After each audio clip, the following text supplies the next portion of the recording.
So it's a new year, but the same old Curse of Strahd. Um, Today's factspiration question is going to be, let's see. Mm-mm-mm. Oh, this is all right. This is an easy one to start the year with. Has your character ever been in love? With whom?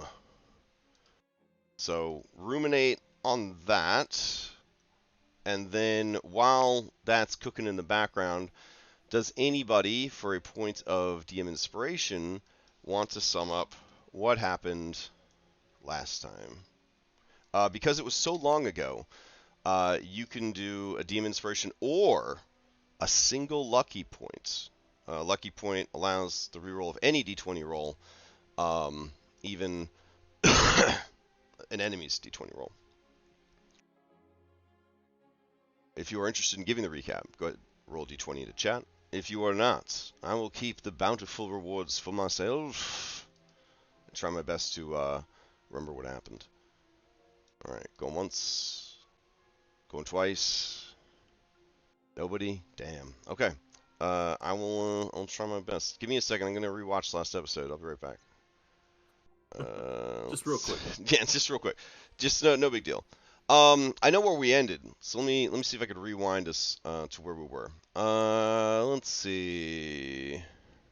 Yeah, that's always my problem. I don't remember where the cutoff between sessions was. Like I know where we stopped, but I don't know where we started. Yeah, I also can't find any of the there we go. All right. I'm like, maybe if I look upon the dashboard, it will jog my memory. All right. So, last time we played Curse of Strahd Daybreak, you guys were, I believe, dealing with Valakai? That sounds right. No. A lot happened since then. Okay. So, back in Krezk. There we go. Back in Krezk. Irenia had just gone beneath the water. You guys weren't sure what to do. Eventually, Tiernan jumped into the water. There was a resplendent light, a ghostly visage. She was infused with power. You guys came to the surface. The night proceeded. Everyone dried off, warmed up, got some sleep, woke up. They were rejoined by Shane Masters, who had befriended Daddy Krezk. Then you guys were like, what do we do now? So you left Krezk with the intention of going to the old tower. Yeah, that sounds right. So then you went to the old tower. On your way to the old tower, there was a lot of tension in the party, a lot of travel banter back and forth. Darius doesn't like anybody anymore. I was just gonna say Darius doesn't like this person, Darius doesn't like that person, but Darius doesn't like fucking anybody anymore. He's kind of got a bone to pick with everyone. So you guys make it back to the tower.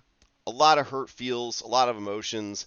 Everybody's kind of like simmering to the point of boiling, but they don't know why they want to boil or where they want to boil over.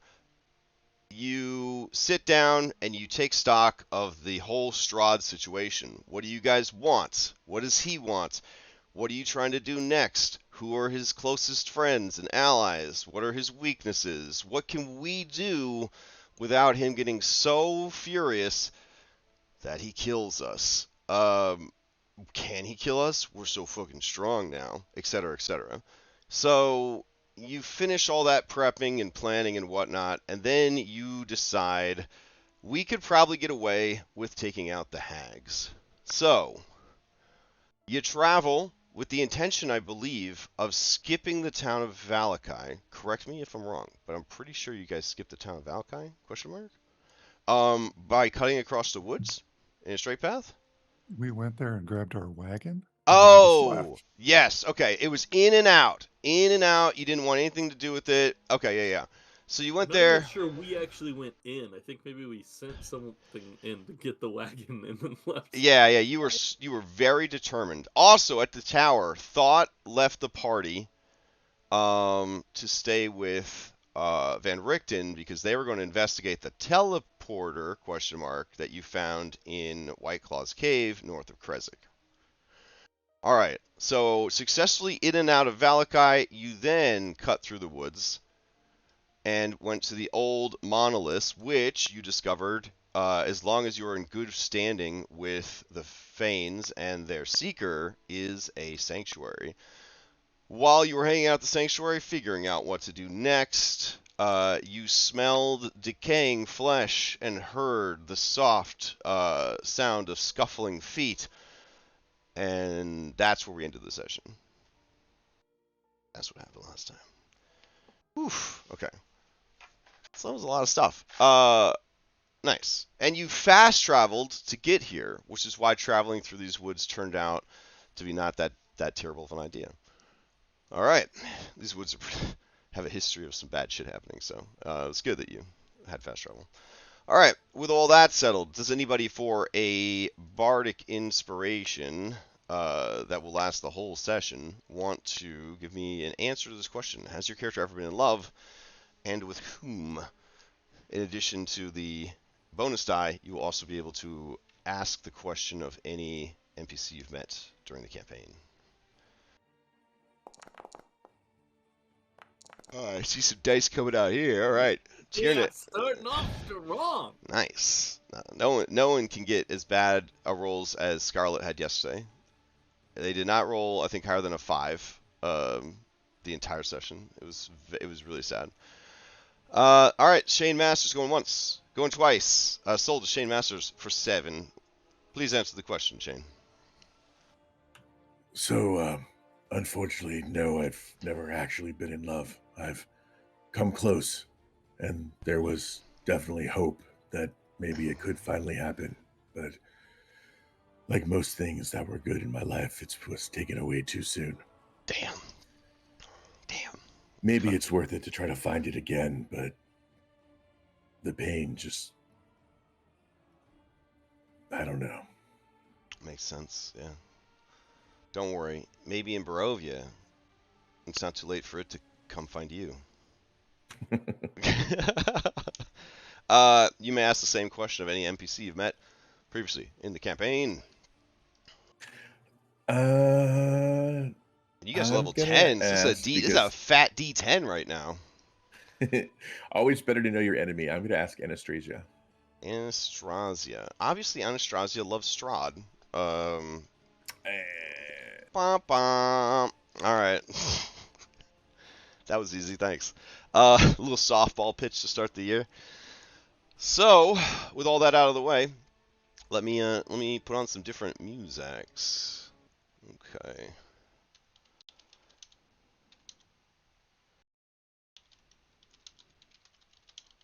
Okay,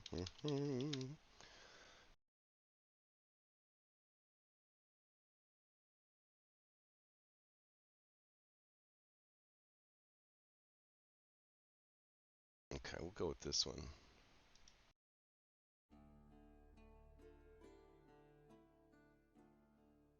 All right.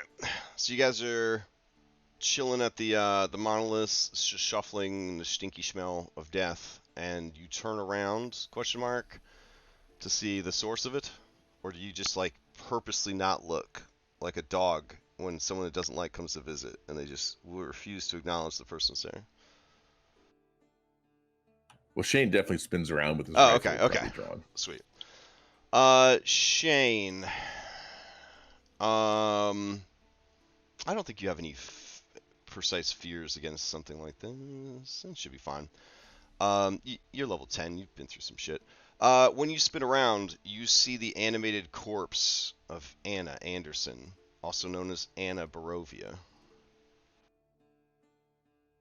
Oof. Shane would probably take just a step back and lower his rifle a little and say, Anna? Okay. You hear the sounds of all of the NPCs readying weapons. Well, okay, not Irenia, but okay, you just hear the 2 muscle mommies preparing for battle. So yeah, you say Anna, and then yeah, okay.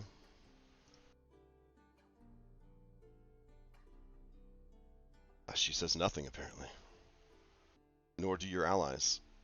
She would be looking at everyone, and she has this exasperated look on her face, and she obviously looks a little worse for wear.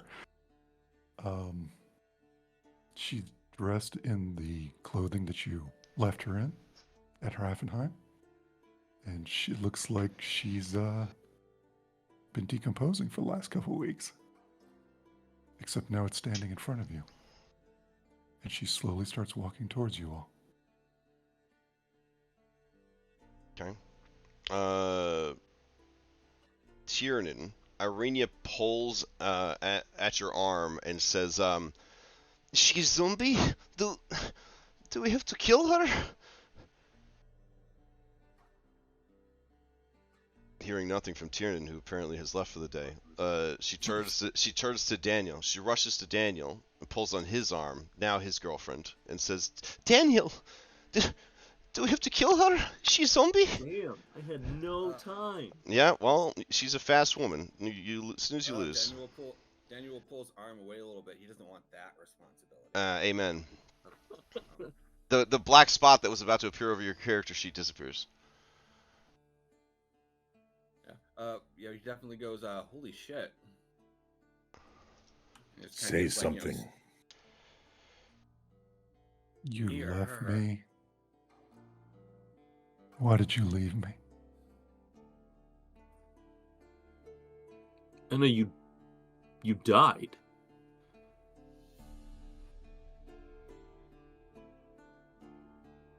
Tiernan, have you listened to anything that I've said to you during our time together? I can't die.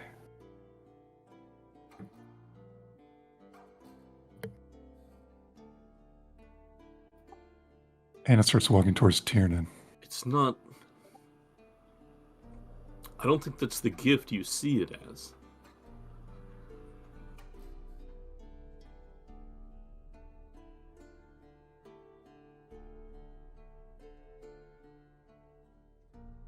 Nothing's different.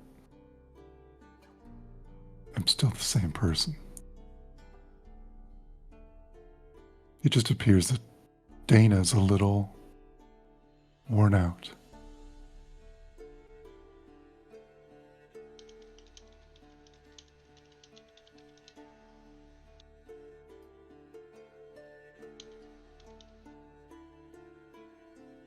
And we've learned more about the things that start processes like yours. It's not a good thing.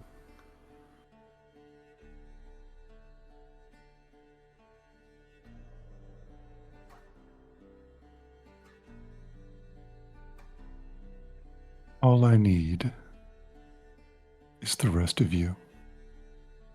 I need you to help make sure it stays a good thing. Will you help me?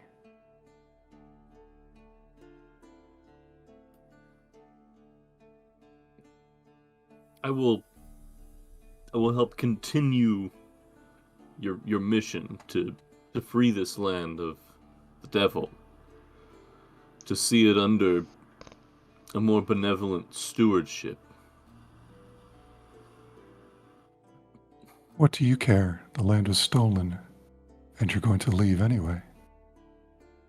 Isn't that what you said at the castle?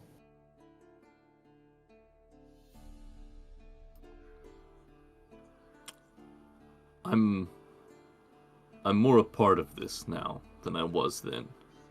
A smile goes across her face.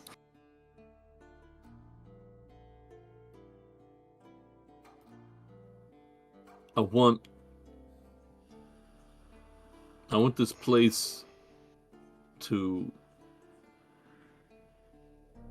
be what it could be. I want it to feel the sun again. Good. And We're in the same you are place. part of the reason of that, but I don't think you can do it.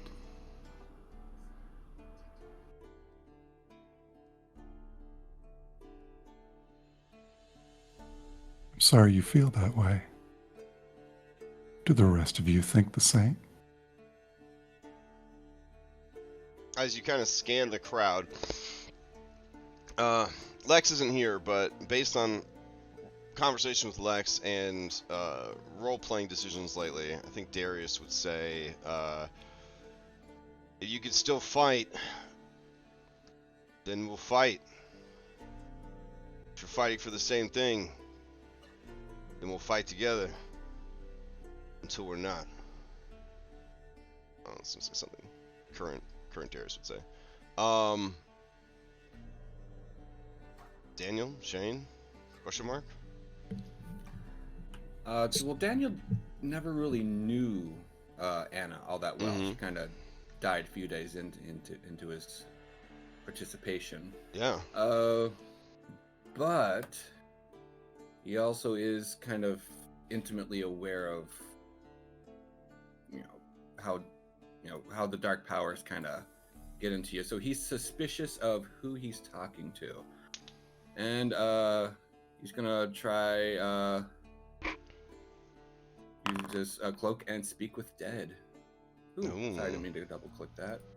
To see, kind of suss out who he's talking to, whether or not it's the writer or you find that the cloak does not work, which, give me an Arcana. It's going to be a low DC, but give me an Arcana check. Okay. Okay, yeah, even with your very limited understanding of magic, you take it to mean that she is not truly dead, or the cloak would not be able to speak with her. Yeah, so if she was dead, it would work. So obviously she's not fully dead.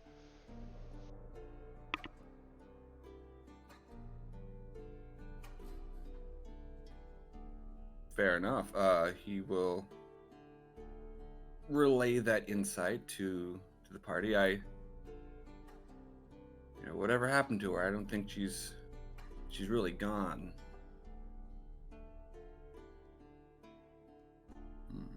Let's see. Shane? So long as you continue in the same path as before, then I think we're fine. But this is quite a lot to take in, honestly.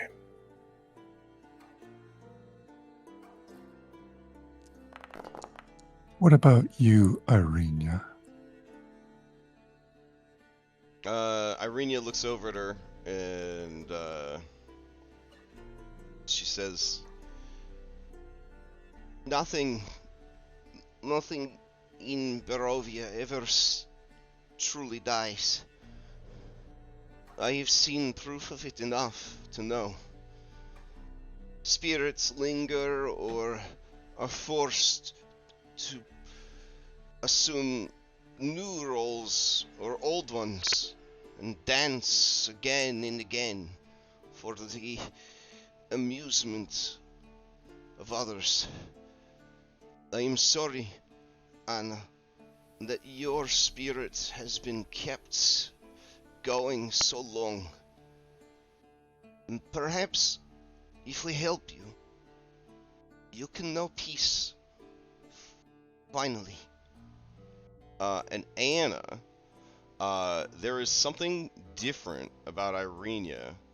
An inner presence or a light that for you and your passenger is uncomfortable and threatening.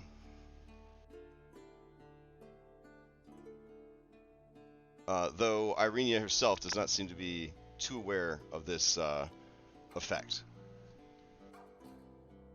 You sense that her words are meant to be consoling and kind.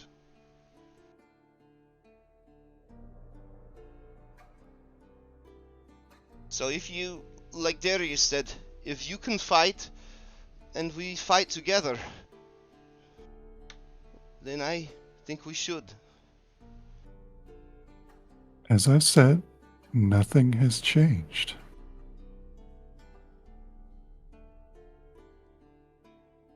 I will rule Barovia. and I will fulfill what I said I would do for you. Okay, Anna, go ahead and give me an insight roll.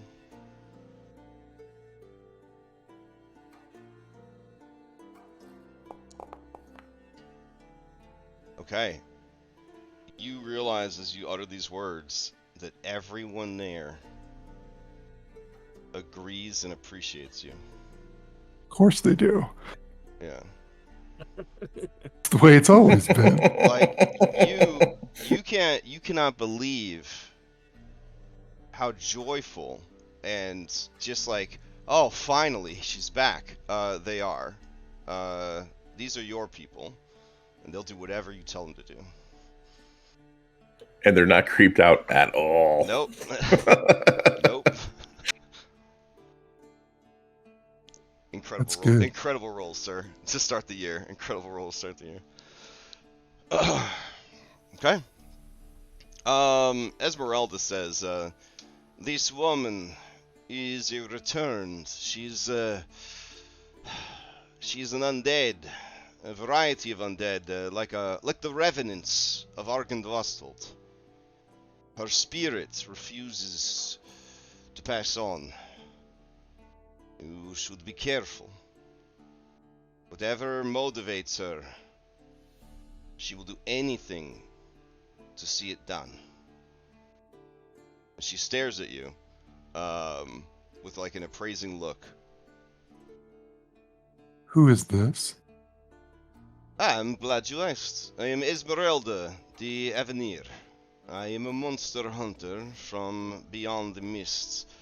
I came here seeking my missing master, but I found a greater purpose when I arrived. This land is imperiled, and I am doing what I can to aid those who seek to free it. She has proven herself time and again. I see. You join us at a fortuitous time, Anna, for there is a domicile over yonder. Within are 3 hags of no small power. It is believed that they may have children hostages and are in possession of a magical item that is useful in our campaign against the darkness. Our intention is to slay the hags, take the item of power, and, if possible, save the children.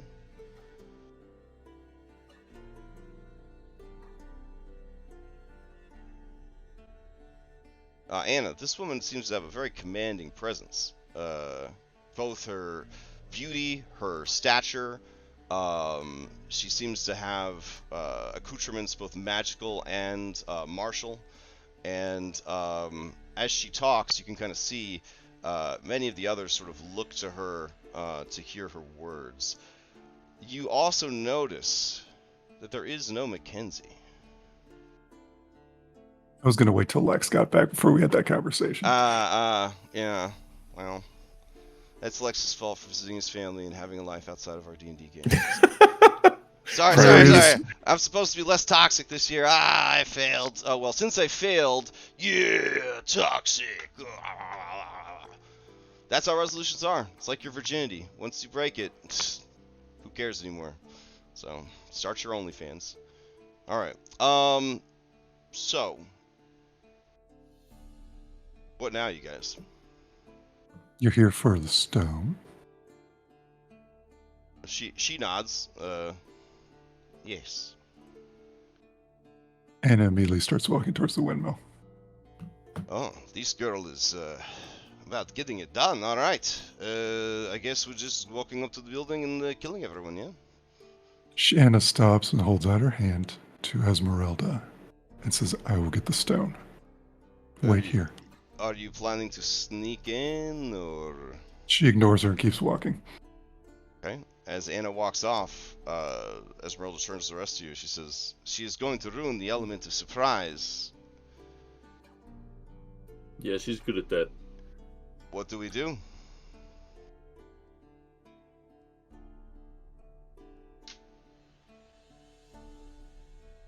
All right. I mean, as you guys are Alright. sitting there with your dicks in your hands, hashtag toxic DM, Anna heads off to the windmill.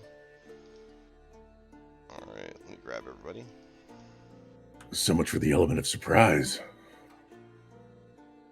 Whoa, whoa. I think I'm the only one with stealth. What are you talking about?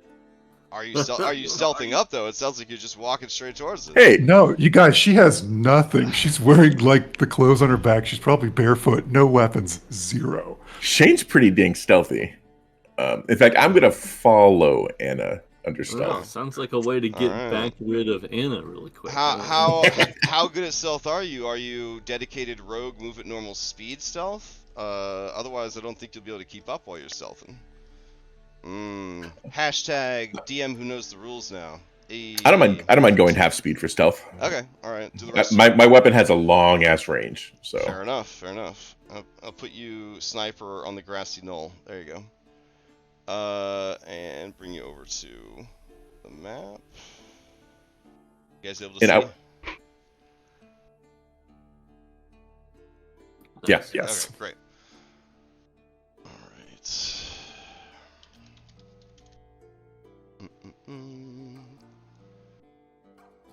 All right. Go with this. We could leave this music for now. It's fine. There's just 3 ladies that have a bakery. All right. The rest of you are trying to sort of keep pace? Question mark. Or are you trying to stealth? I need some give and take this morning, guys. I don't care how fucking tired you are. I need some give and take. I will sort of keep pace with Shane, but not with Shane, so that I don't immediately give him away. All right, fair enough. Okay, Darius, who is remembering the death of Matthew and all that kind of shit. He seems wildly impatient, but at this point, he just says, you know, fuck it, and he's gonna wait back and see what happens. All right, Daniel. All right. Yeah, Daniel will stealth along with guys and be like, "Are we really gonna let her do this shit? I mean, come on." Okay. Anna, you reach the door. In your burial rags, there was that one run-in with the pack of wolves on the way down. You had to kill them with your bare hands. You're missing some chunks of flesh here and there. There are 2 big, fat, adorable piggies in the backyard.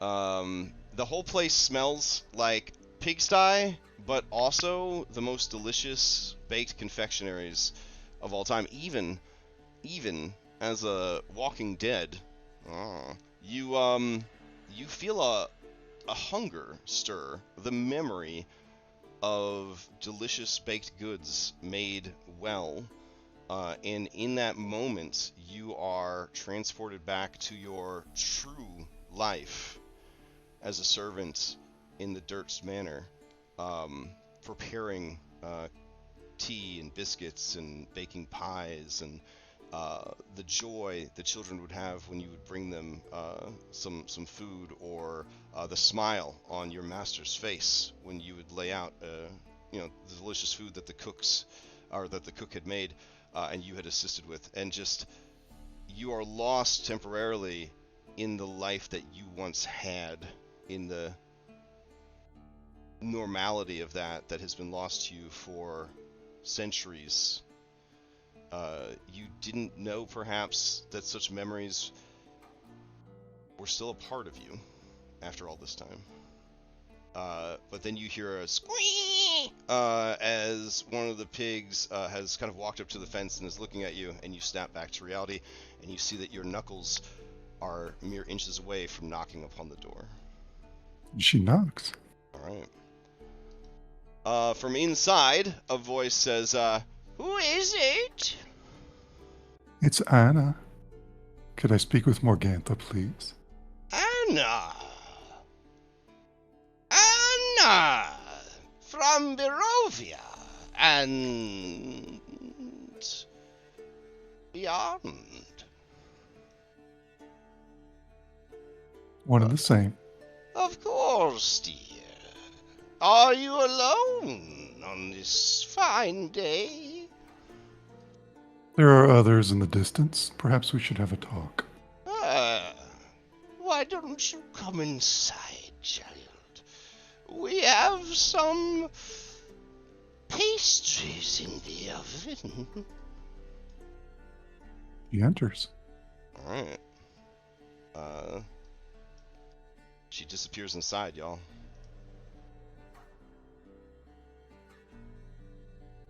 Alright. So, the small ground floor of the windmill has been converted into a makeshift kitchen. The room is not very sanitary, even by Barovian standards. Baskets and old dishware are piled everywhere. And adding to the clutter is a peddler's cart, a chicken coop, a heavy wooden trunk, and a very pretty wooden cabinet with flowers expertly painted on the doors. In addition to the clucking of chickens, you can hear toads croaking, numerous and unseen, and the occasional oink-oinks of pigs out the window. The smell of pastries blends horribly with a stench that burns your nostrils. There's an awful odor coming out of an open upright barrel in the center of the room. The sweet smell of pastry, however, wins out and continues to tug at your core memories. There is a lovely and well-crafted brick oven to one side that has a warm and pleasant heat coming out of it, and it is definitely the source of the pastry smells. There's a crumbling staircase that ascends a wall across from it, and you can hear a woman say, "We have company, so shut your little mouths." And you hear the soft, stifled cries of children. Morgantha turns and introduces you to her daughter Bella, who is currently grinding what looks like bones in a large pestle into dust. She turns to look at you and says, "There you are. It is good to see you. My mother, he spoke very highly of you. My name is Bella." Good day, Bella. If you don't recall, we have met before. Oh, I see. You were lots, less dead then, I think. Oh, this old thing? I'm fine. Oh man, when you crack the "this old thing" joke, the two of them let out peals of hag laughter. The rest of you outside, you hear this sudden burst of hag laughter coming from the ground floor. Not making me any more comfortable. Right? I mean, it's way worse than like hocus pocus laughter. I mean, this is the shrill, like, nightmare fuel stuff. Okay, once they stop laughing, a third woman appears on the stairs. And she, let's see, where are you? Okay, she is tall and skinny as opposed to Bella, and she says, "What seems to be the joke? What is so funny?" "Oh, well, you're looking worse for wear. What brings you here again?" And then Morgantha says, "This girl has come to speak with us on behalf of her group, I believe. Why don't you tell us what this is about, Anna?" Well, she'll get to the point with Morgantha then. If you would like me to regale you with the entire idea, I will. Otherwise, she will present the offer to Morgantha that I provided to you earlier. Okay. All right.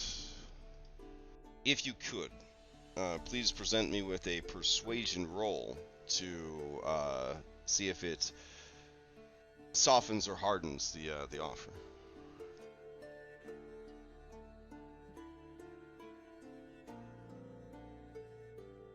Where you at? There you go. That's not right. That's because I'm on the wrong character.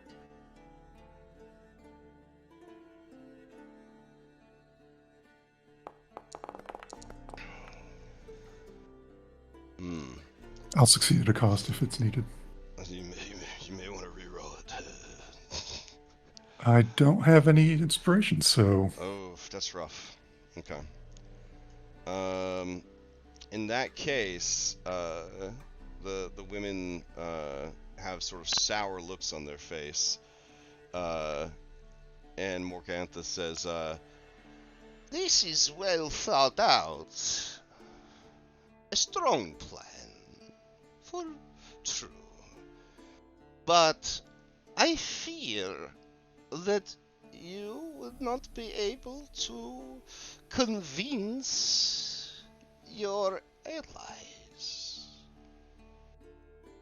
I have occasionally kept an eye on them, and they are bumbling fools, yet one is serving the wrong masters. They would never agree to such terms."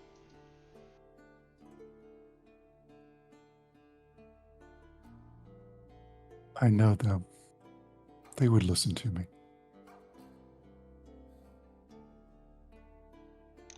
The two women look at their mother, and their mother looks at them and says, "A disappointment. You do not know them as well as you think, Anna.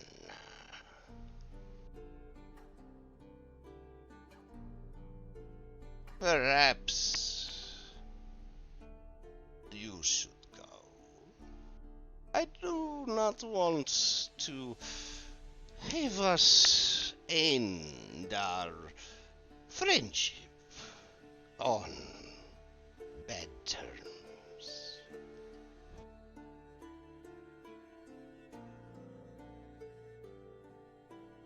I think that's very crushing to Anna. Oh yeah. Well, Anna. I mean,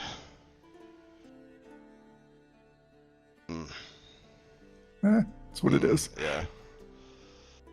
She'll leave, and if she's capable of crying, she will be when she's leaving the... Oh, window. dang. All right. You hear the door open and then close, and you guys see Anna sort of looking a bit shell-shocked. Those of you who have known her the longest, I'd say at this point, Tiernan and Darius, you guys have seen this happen once or twice, where she just becomes overwhelmed and sort of shuts down. Tiernan, as a former medical guy, you've kind of suspected there might be some bipolar disorder at work there, a little BPD action where she's either dialed up to 11 or the dial snaps off and she's at 0. Something happened in there that has just crushed her spirit. Sounded like it was going good at first. Do you head back to the party, or you just sort of stand on the doorstep? Oh, she absolutely heads back to them. Okay.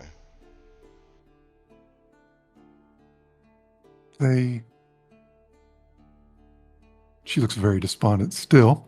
Right. They will not listen to me. And then the facade goes back on, Tiernan, that you've seen time and time again.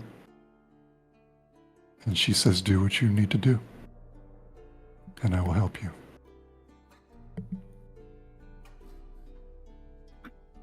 Sounds like it's time to... What are you able to do in this state? She teleports right in front of you. Everything is the same, Tiernan. I told you. She tries to give him a hug. and it's not the same. Things have happened to you and to me. It can't be the way it was.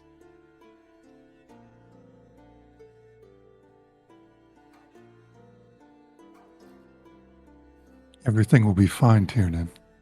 I just need you. I need everyone here.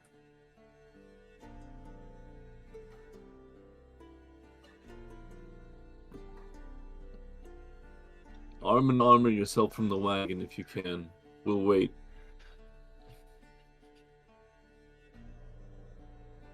Esmeralda approaches you, Shane Masters. And she says, she was in there a very long time.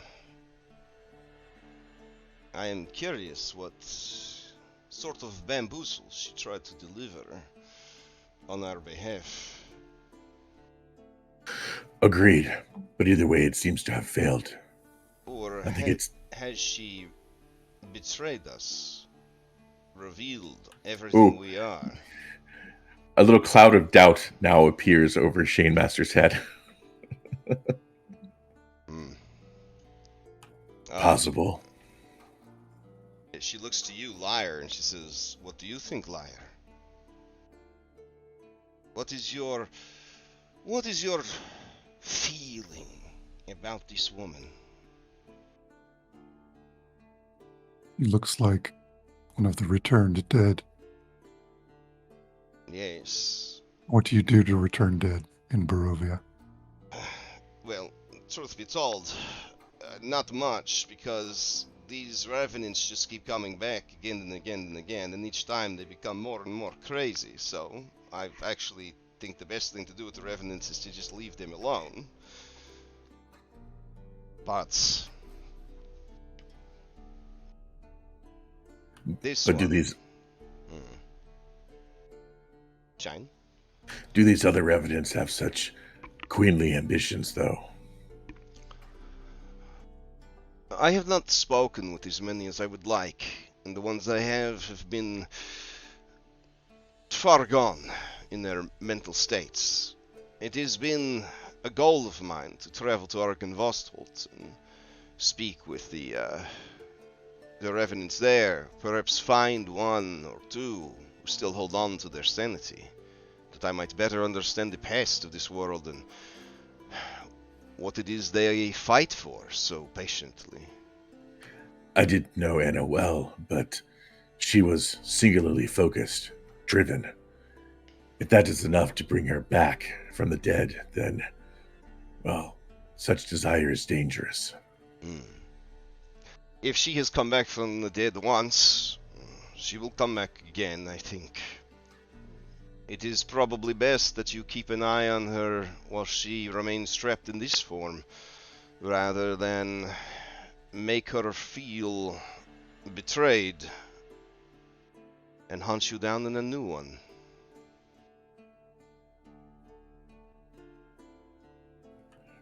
And Shane thinks himself he's had enough of pretty women trying to hunt him down.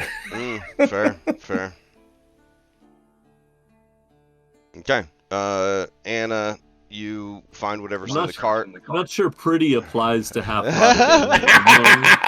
We don't kink shame around here. We don't kink shame around here. You know. It's whatever.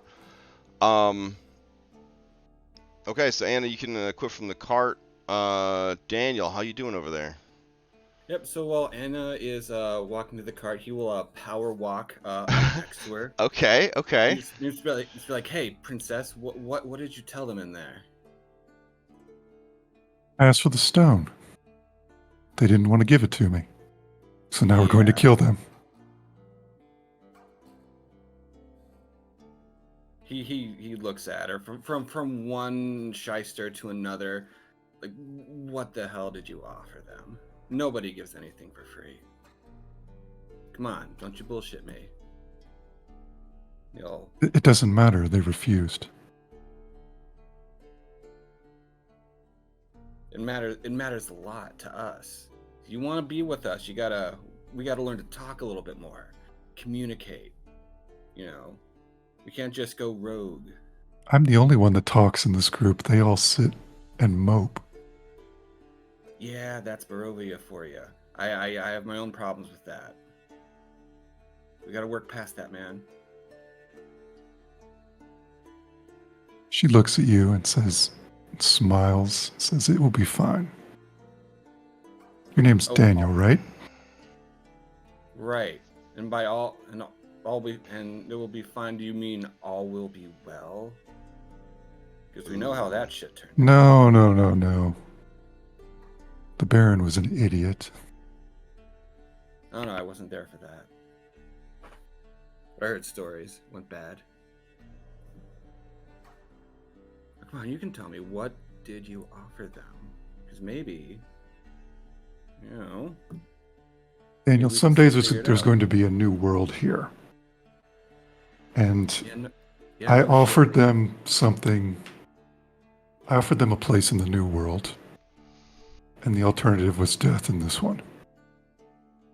And he'll actually put his hand on her elbow, and you'll see static electricity or sparks kind of shoot off randomly. It's like, you're not wrong. There is a new world coming. Believe me. The storm is coming. Now, what did you offer? I told you. I offered them a place in the new world. Tells me everything I need to know without telling me anything I need to know. And he'll let her walk away if she doesn't want to engage. I mean, she's suiting up for combat and stuff. Yeah. A lot of what you're asking, Daniel, is pretty much going over her head. Oh, fair enough. He's just trying to get her to spit it out. While this is happening, Tyrion's gonna huddle up with old crew, probably minus Darius. So yourself. So You're really gonna huddle just- up with yourself. Okay. Yeah, so really just Izzy and Irenia. Okay. And so this isn't. I don't know if it's Some Survivor because of Island what- shit going on right here. Look at this. You got the bone eaters. You got the morally questionable shysters. You got the we're trying our best, and then you got being good would be cool, right? Maybe we could try. Yeah, so I don't know if it's. I don't know if as much has changed as it feels like has changed with Anna, or if it's just my perception that has. But she is just evil. I don't. Esmeralda says that she'll just keep coming back if she dies. I don't know what to do here. I don't think we can just go along with her plan like before.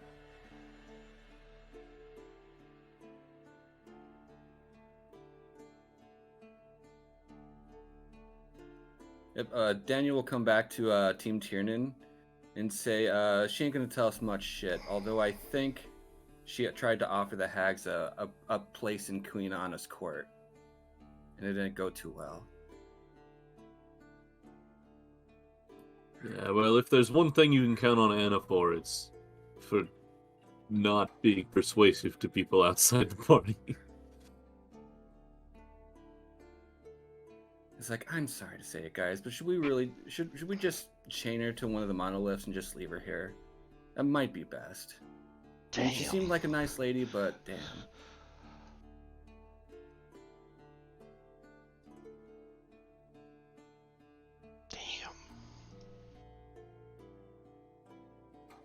We're just gonna have to keep an eye on her. I don't know what else to do at this point.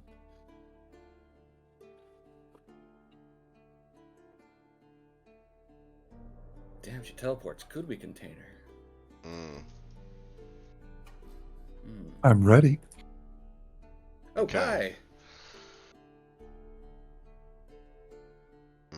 Okay, so Esmeralda approaches you, Anna, and says, "All right, Anna, tell us what you saw inside. Windows, doors, stairs, sounds. How many are home? At least 2 different laughters I heard. She tells the group what she saw inside and goes into extreme detail about the well-carved, the wonderful motif on the cabinet that's inside. Okay. Okay. Do you mention anything that you heard? Dot, dot, dot, dot, If dot? if she heard it, then she'll Yeah. tell them, yes. Okay. But I don't know what she hears half the time. Yeah. No, you would have heard the keep your mouth shut, and then the stifled cries. So. She'll say it very offhanded. Oh, okay. Esmeralda, her one eye narrows, and she says, "That's a complication." Now, I'm not telling anyone what to do, but we are a large group, and it is a tiered structure. Is it possible for us to make distraction and then have someone or 2 someones sneak in the 2nd floor, try and secure the children? I fear that the hags will use them as collateral. Assuming they are not scrying upon us as we speak. And then she makes a face like, fuck. If you want a distraction, I can certainly do that. But then again, so can you. And he's talking about his gun and her lightning. Mm-hmm. I might be able to shoot down the windmill, or at least the propeller thingies. You know. So you want us to attack from a distance? Well, maybe just you or I, but Right. I also can do a lot of damage to them if they're huddled together. So if we get them inside in one room, it would be a slaughter. The way Anna describes it is a very confined space. It would be a kill chamber. But if they have magic that can affect this large area, it would be a kill chamber for us as well. You are the monster hunter. Do you know anything about hags? Yes, they can step into and out of the ethereal plane, which is unusual that this ability works here in a closed demiplane.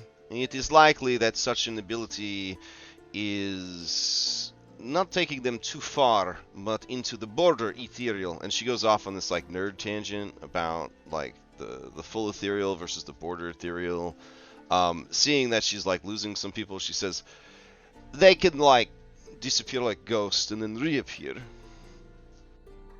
This allows them to fly, go through solid barriers, get wherever they want to go without restriction, and also escape from physical harm. Also, if all 3 of them are there, they will have access to their coven magic, which is wildly unpredictable, but essentially puts them near the level of an archmage. We could be dealing with all manner of spells and curses. So if we take one out, we eliminate that part of the threat. Absolutely, yes. So do we focus on the weak? Fire on whoever looks the weakest, then. Agreed. Anna, which of them look to be the weakest? Well, skinny one. Or the old one. Or the fat one.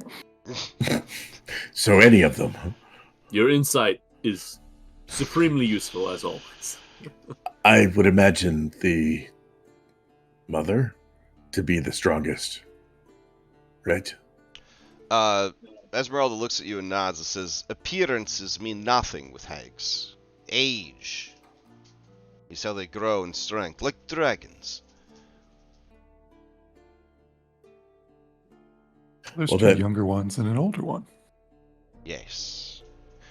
So one of the younger ones should be targeted. We should prioritize the skinny one and then the fat one. Fat people, they tend to be a bit harder to kill, in my experience.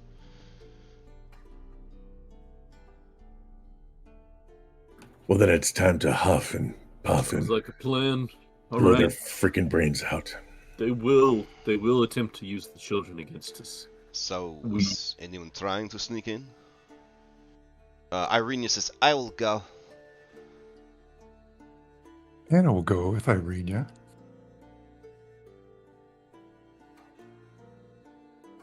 No, we need you on the ground. If we kick the door open, I can have a good shot from there. Or into there. But there doesn't seem to be any windows on the ground floor. Let me double check. There might be windows leading to the pig pens. Let me see.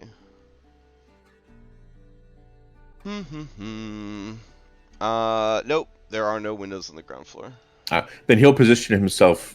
I guess the hill doesn't look like it will face the door, so that's unfortunate. But he'll try to position himself like 100 feet away from the door. Okay. All right. Here, I'll take you guys over to the top-down map. You could plan your approach if you're still sold on this.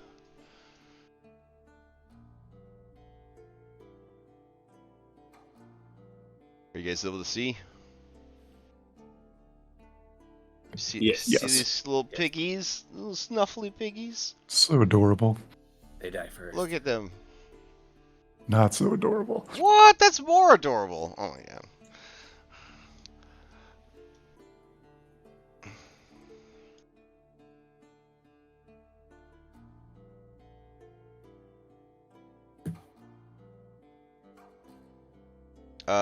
The door opens. Shane, I don't know. Do you take a shot immediately, or do you wait to? So I would be 100 feet back. So I added the 50 feet there. Sure. I would say if it looks like a young, like not an old granny, then he'll probably take the shot, unless it's a child, of course. It is Granny with a child. She shoves the child out the door and closes it. You see a scared young boy. He's a little chubby. He's a little chubby, and he's wearing like tighty-whitey underpants with SpongeBob on them. They have pee stains, and he is wearing a torn shirt that has Minecraft stuff on it. It's got Steve. Steve got the pickaxe. He run away from some monsters. The kid looks around, and he sees. I guess he would see you guys moving towards the place, right? Yeah. Okay. Which of you is stealthing? If you are stealthing, go ahead and roll a stealth check, and then move yourselves maybe off to the side here if you are approaching via stealth. Alright, let me know if I need to add to that. Alright. You should probably boost it. Probably.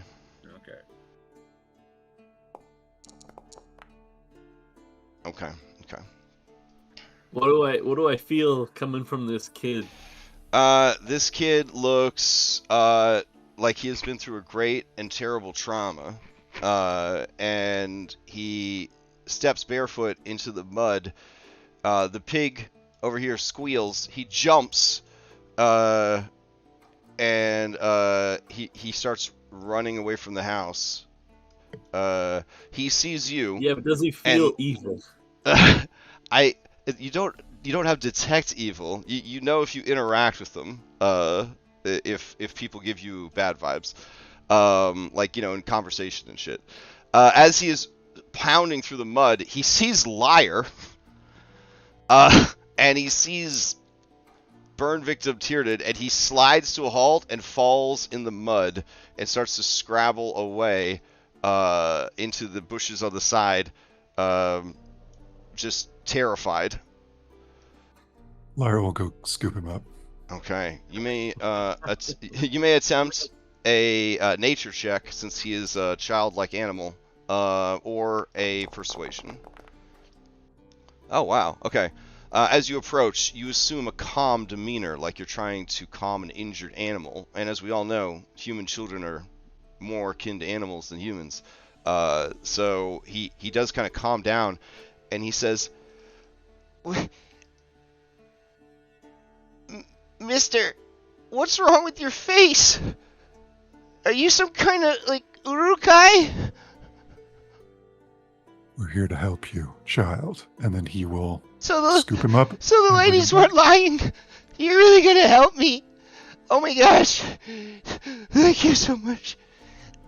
My name's Wendell Bartell, and I'm from Coast City, and this is the second time this has happened to me.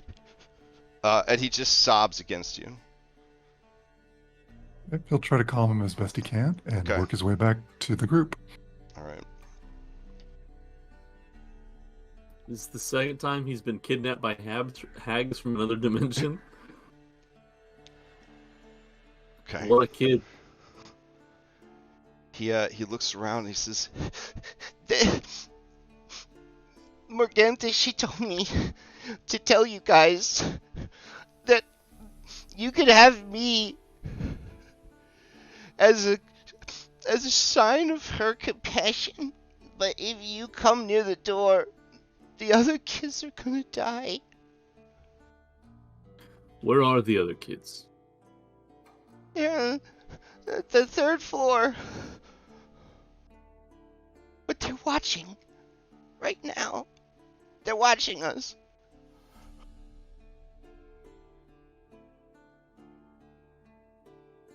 Well, I think the fact that Is they're any willing of to you send- is any of you a Witcher?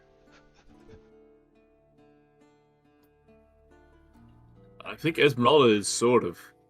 What is a Witcher? It's sort of like a monster hunter. Oh yeah, that's me. And he says, yeah, that checks out. Really, you're not gonna pull a "there's no female witchers" thing? No, that was just one interpretation of it, man.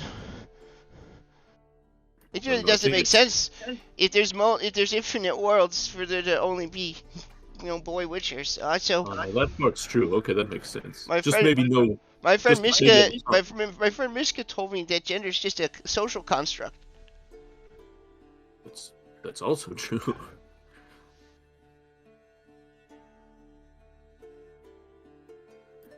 Is there? Do you know of another way to the third floor other than inside? Yeah, there's windows all the way up.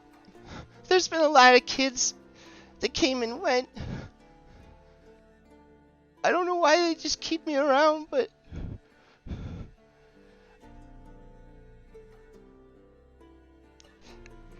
I think I've been eating kids.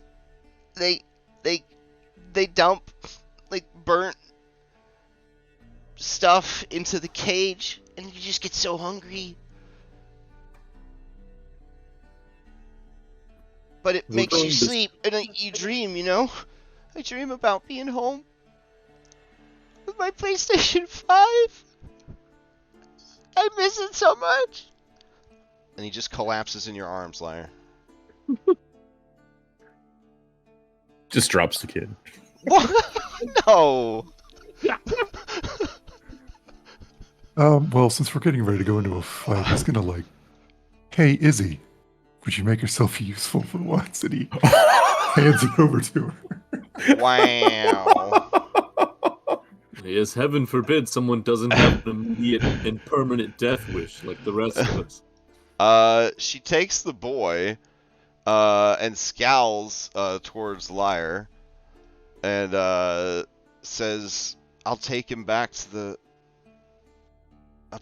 stones." But Perfect. you're willing to let them kill 2 kids? I know this is one of those trolley track situations.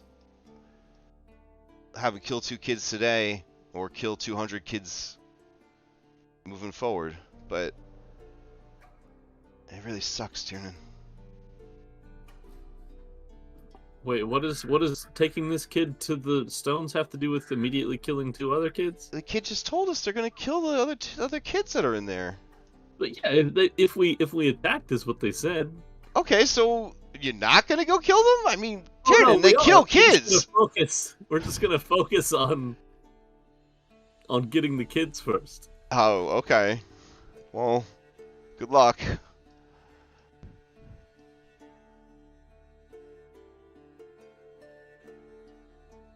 As they're departing, those of you with training in perception, you hear Wendell whisper to Izzy, "Do you have a phone?" You got games on your phone? You got any games on it? So what now?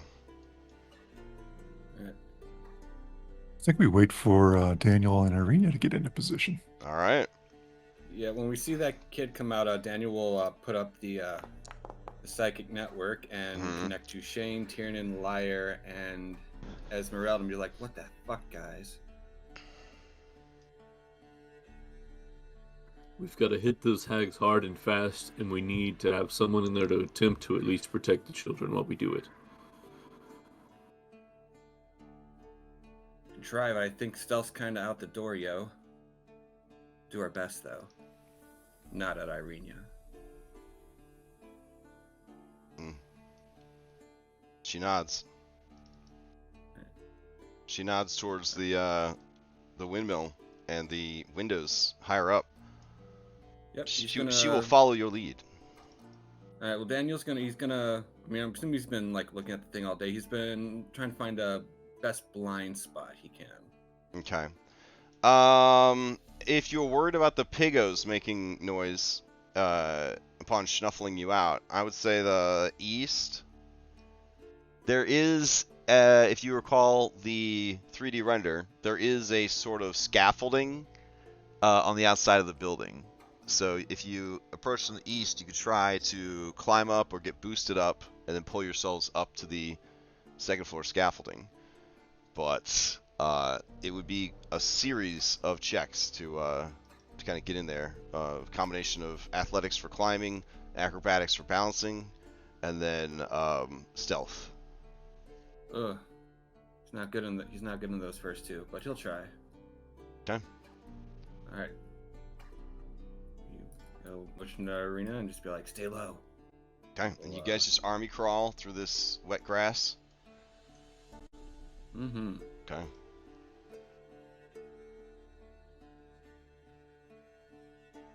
All right. The pigs do not notice as you guys army crawl past. Esmeralda walks up to Shane, I guess off map, and says, "When do we start blasting for distraction?" If we make enough noise, that might help. That was your plan, wasn't it?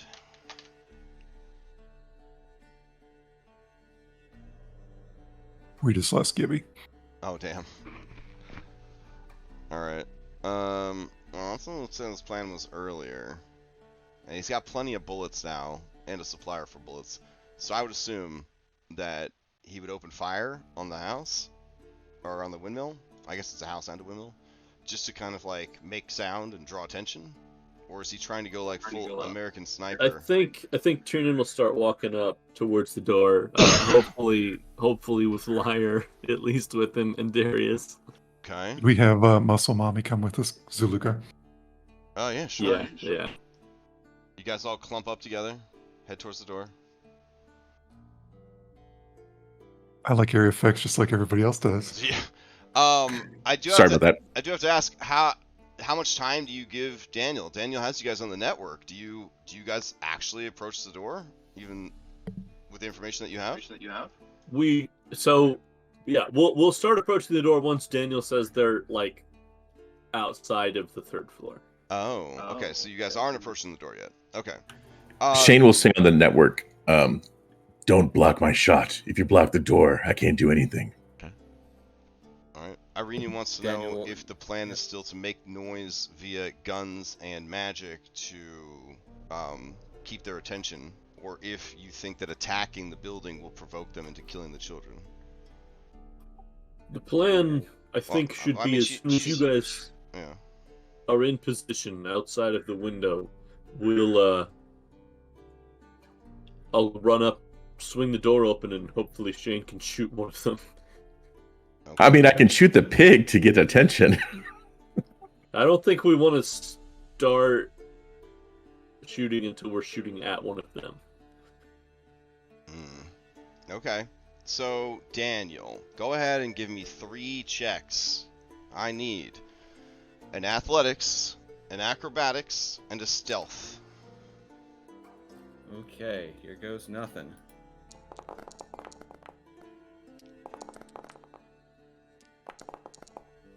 Oof.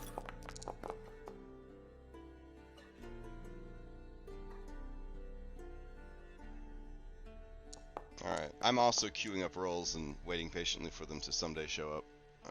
Let's see. There we go.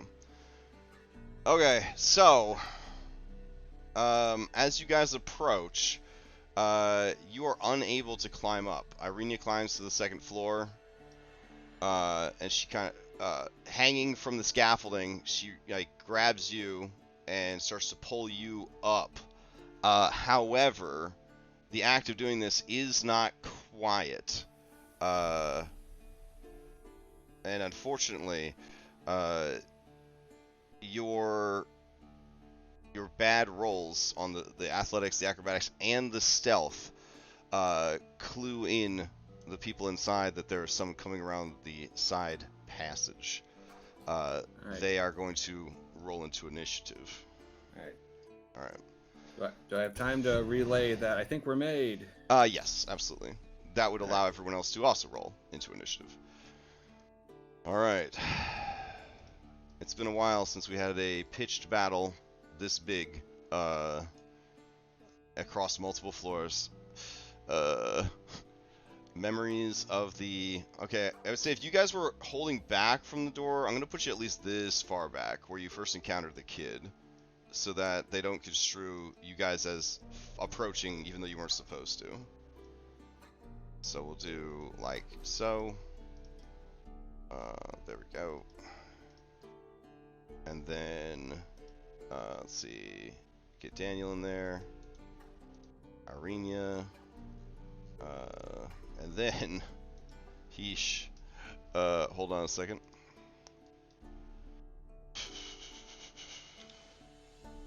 Alright.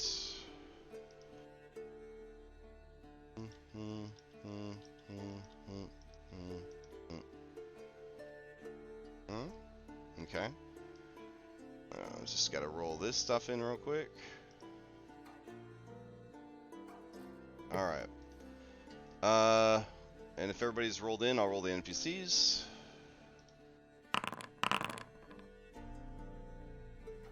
Alright. Sweet. Let me change out the music real quick. Alright.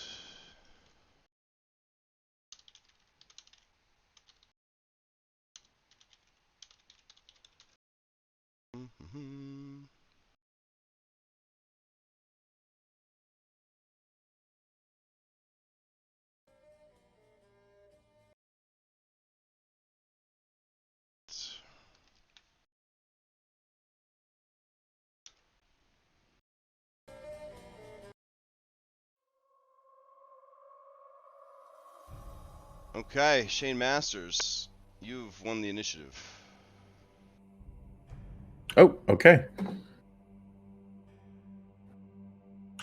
I showed the game still pause. Really?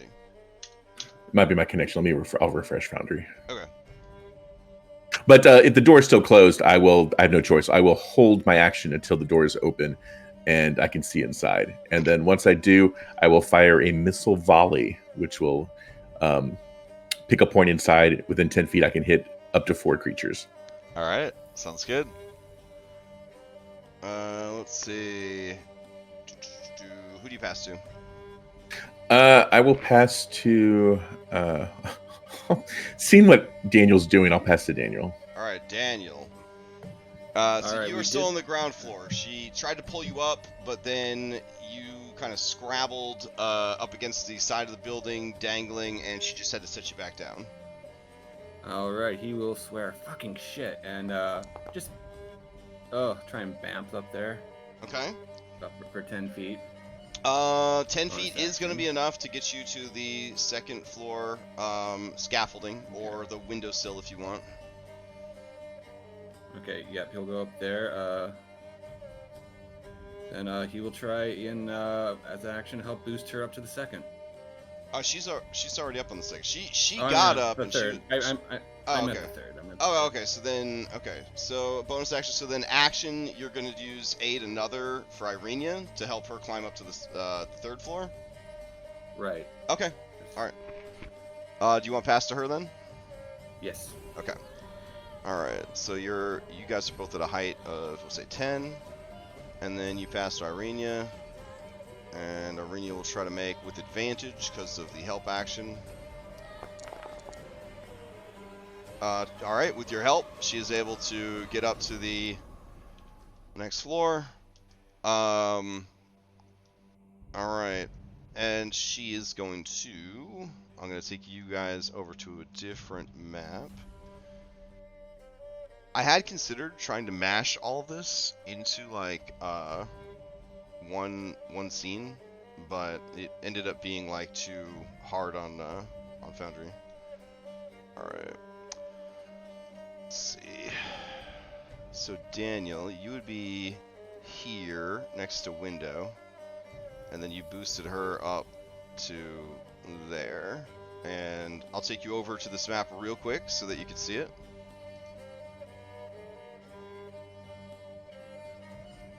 Alright. So Daniel, from what you can see of the second floor,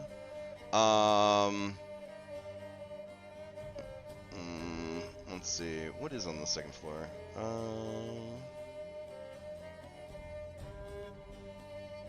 Area 2. Oh, okay. Yes, you can see that these dirt-caked windows allow little light to enter this 8-foot high chamber, most of which is taken up by a large millstone connected to a wooden gear shaft that rises to the ceiling in the center of the room. A stone staircase continues up, and then you hoist Irenia up to that floor, and then with her action, she will try to pull you up if you consent. Yes. All right. So with the 21, she pulls you up so that you are both now up there. That was her move and her action. The window is right there, and you can't see much through the window at this point. Alrighty.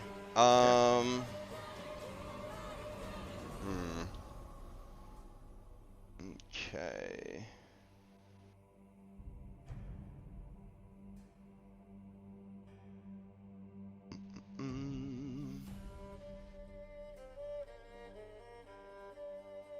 Ooh, let me double check something real quick. When you were here, and you looked in the window. Okay, yeah, you would have just seen the millstone. Okay, cool. All right. Irenia will pass to Tiernan.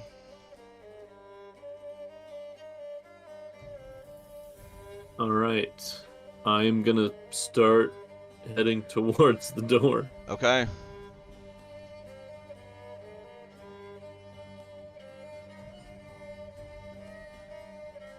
So Alright. there As you is start approaching the movement. door, Daniel, you and Irenia hear Morgantha's voice from the floor above you, and it says, "They approach!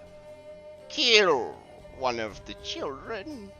And then you hear a small child start screaming as something terrible and painful is happening to them right inside the windowsill you are next to, Daniel. Tiernan, with your incredible hearing and medical training, you know that this child is suffering severe abdominal pain, maybe from puncture wounds. Yep. He just keeps telling himself that it's possibly kids now, or definitely more kids as time goes on. And he'll dash to the door and item interact, open it as long as it's not fucking locked. Okay.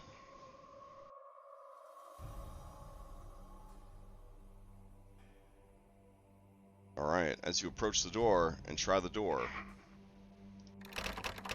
it has been locked.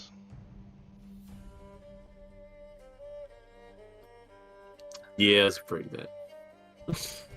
Alright, so this move and dash. Who do you pass to? I will pass to Darius. Okay. Alright. Darius is going to... Yeah, he also has a move and dash. I'm sure he has some crazy good monk, aka brawler ability that allows him to bonus action move or something. Is it like stick and move? Is it stick and move? Yeah. Let's see. I'll be honest, this is more complicated than like a 20th level spellcaster, this character sheet. You can use a bonus action and expend 1 point of moxie to attempt to shove a creature or take a dash action. Alright, so he'll use that, which will drain 1 moxie point. That will give him the move and the dash he needs, and then he's just gonna try and fucking shoulder the door open. No, that's acrobatics. Add a 2 to that. 19. 19 is not going to be enough to shoulder in this door, which seems to be not barricaded, but it's more than just a lock. There's probably like a bar across the door on the other side. So he slams his shoulder into it. I don't want to succeed at a cost with him because he's not here. Do you know what I'm saying? So, we're going to let it... I guess we'll just let it go. Alright, he'll pass to Liar, who's also a beefy boy. Has Daniel said anything to us yet on the psychic network? Oh yeah, Daniel, you say anything? Just that they, they made us. I figured wouldn't have the economy to keep going, but if I can. Yeah, I mean, talking's relatively free. You can, yeah. No, fair enough. Yep. Should be like, shit, she's killing him. Although I think they probably heard. Right? Okay. Well, he was told to stay out of the way in case the door opened so Shane could get a shot. Oh, okay. So he will move. So it makes sense then that Darius blocked the whole door. Got it. Right. I'm doing He'll great. just move over here. I'm doing so good. Alright. His bonus action is he'll make his cloak billow, so he looks awesome doing it. Oh, hell yeah.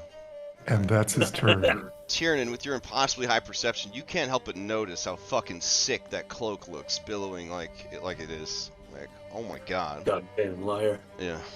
It makes anyways, let's focus on the game. Let's look at the games. Liar, who do you pass to? We'll pass to Zaluka. Because Anna's too creepy. Alright, fair enough. Zaluka will she will action wolf out. And then she will move 40 feet. And then she will bonus action leap up to the 2nd floor. So I will take her to the other map.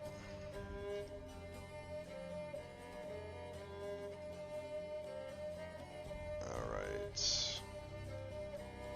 Let's see.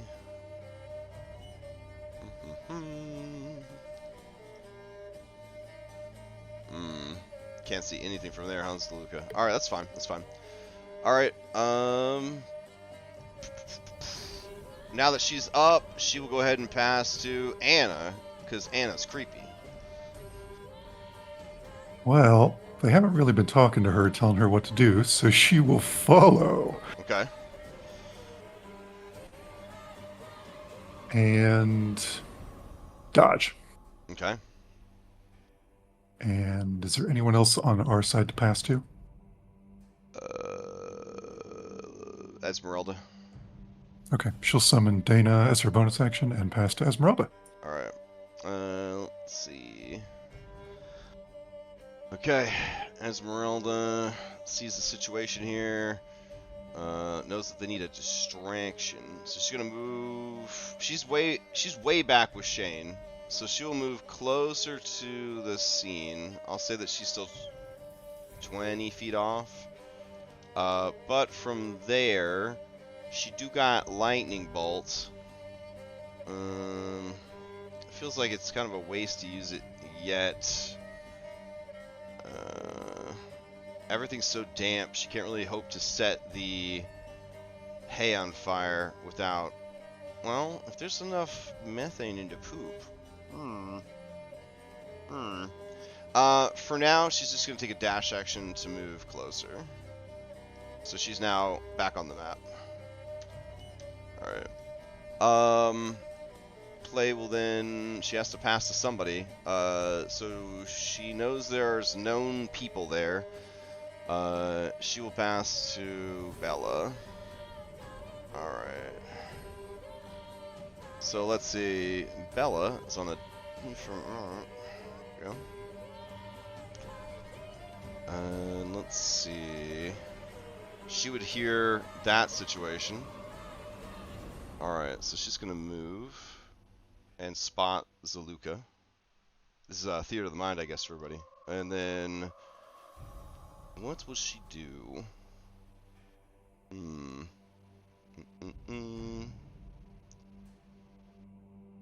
Probably doesn't want to close with a fucking werewolf at this point.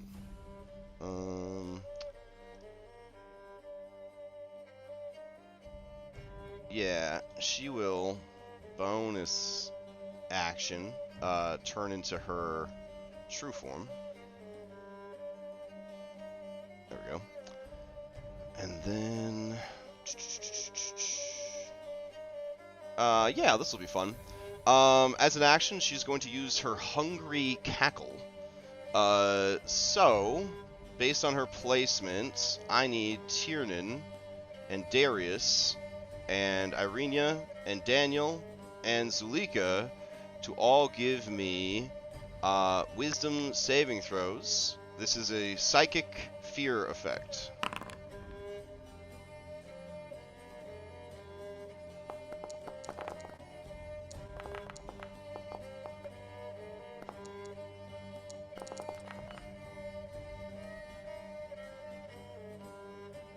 Alright. Let's see. Zulika, she fails and causes a complication. The flow of combat shifts the entire battle. Oh no. Moving all combatants within 20 feet of the initiating creature 5 feet in a random direction. Nobody gains opportunity attack if the creature's destination is blocked. Make a DC dexterity save. Okay. So, 4. 1, 2, 3, 4. So, she would, I guess, tumble off back to the ground. 10 feet. She's a werewolf. She can't take any fucking fall damage. However, she would take the full effect of the psychic damage and is frightened 1. Alright, so Irenia makes the save, Tiernan makes the save, Daniel makes the save. Let me grab a Darius real quick. How does fear wearing off work? I don't remember. It goes down 1 stack each turn. Yep. Let's see. It's not BG3. You don't have to, like, just kill your character. You don't have to just take him out back and fucking execute him. Alright. Here's Darius. Darius makes the save. Okay. So, this is how much psychic damage. If you made the save, you take half. Alright, so Zaluka takes 9 points of psychic damage and is feared 1. The rest of you take half the damage. Alright, and as she acts, you do hear the sound of Paragon actions that are shared across the Coven. So you hear 4 bloops. Which is kind of crazy. Alright. Let's see. She will pass to her sister, Ophalia. Ophalia is killing kids. But she wants it to take a long time, so she is going to... with medicine, make it last as long as possible. Medicine is the skill you use for torture, so she is really drawing out the screams from this very small child in a hopes of messing with you guys, causing fear, causing doubts, causing guilt. You know, just hag stuff. Just trying to make everyone feel as horrible as possible. Happy New Year. Alright. Then she will pass to She'll pass to the pig. Alright. Anna.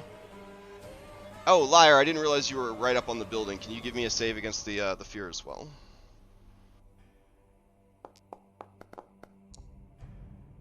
Oof. Okay. Let's see. What the complication is. She would have fallen back down. We can move this out of the way. Seize the initiative at the start of next combat, so you gain an interrupt point. That could be useful.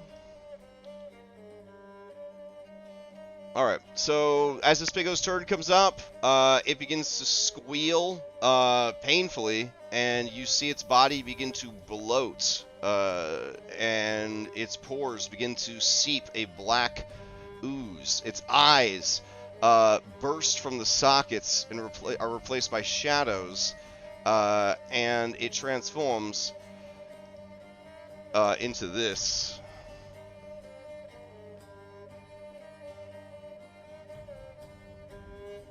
Alright, and then it is going to just smash through the fence and attack Echo of Dana, because it don't know no better.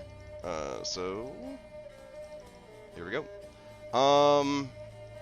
Charge. Gotta move at least 20 feet, son. What are you doing? Wind-up car first. Alright. It's gonna smash through this fence and then come back around. There we go. Like, you know, like boars do. And then he's gonna attack Echo of Dana. So he will be reckless. And attack with his tusks. 23 for 7. And because it was a charge, it does an extra. Aw, I think I rolled lowest dice on everything. So he does 9 points of damage to Dana. Where'd Dana go? She has 1 hit point, correct? Oh, I'm sorry, I forgot. All right. And then it looks around like, the fuck? Where the fuck you go?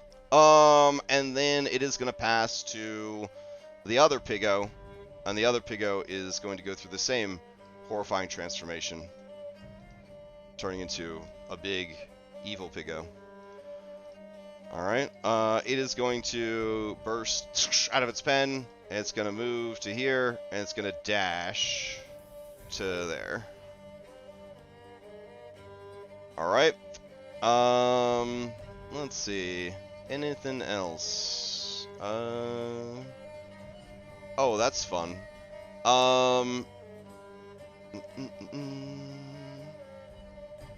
that's already been done. Oh, that's fun. Okay. And then... Oh, alright. So we'll hold off on that. Sweet. Then...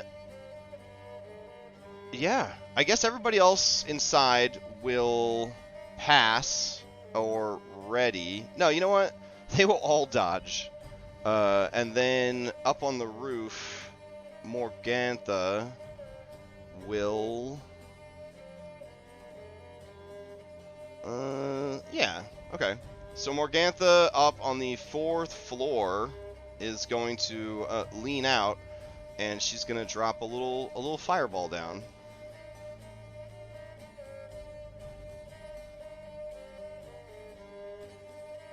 As a treat. So here we go.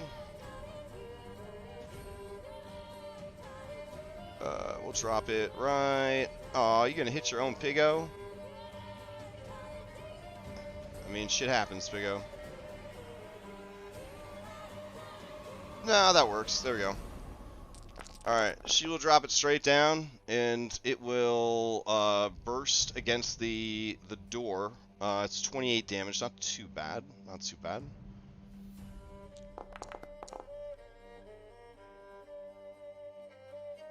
Alright, let's see, Anna, that is not going to make it. Oh wait, you're dodging though, right? So, that would be a 14. 14 is going to make it. Alright. Zaluka, Darius.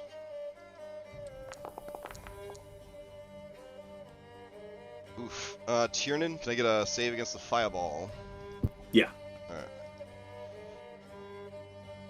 Now, the door seems like it should be taking the fire damage, but it is almost as if the door has been sealed with magic. You realize up close here, as the door kind of singes and burns, but then there's like this kind of shimmer like across it, like swing, where the door seems to be okay. Tiernan, you may want to turn back. You may want to turn back on. Always roll 2 dice in your ready set rolls. I think for some people the settings got changed. Yeah. Oh, you're on a different computer. Okay, that makes sense. Yeah. Mine took a shit. I'm on my Steam Deck. All right. Oh, damn. What? Okay. And Anna, you take half damage.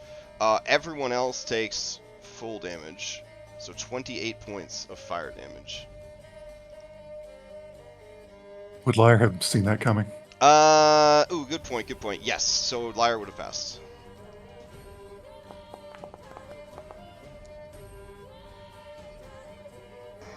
It's not a great wisdom save for being slammed with fire either.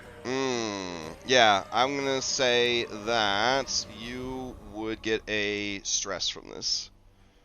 Having this fire kind of rain down on you in a situation where you're hearing a child screaming for help. You've been trained to rescue people. You're not rescuing them very well. Now you're on fire again. Yeah, so... here you go. Okay. And then with that, she will pass to one last minion, which is the layer action. Alright. Something happens with the layer action. The layer action is going to pass back to... it's going to pass back to Morgantha unless anybody stops it. She's going to try to do double fireball on you guys. Lyre will use his interrupt point that he got from seems like a good time to do that. Okay, sure. Yeah. All right. So going into round 2, Lyre, you interrupt. Okay. First thing first, he will rage. And the door is still closed? Oh, yes. Okay, we'll deal with these pigs then. You'll move next to this pesky giant boar and go to town on it. All right. All attacks against it are at advantage because it was reckless.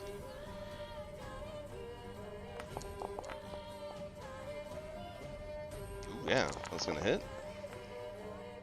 And hit.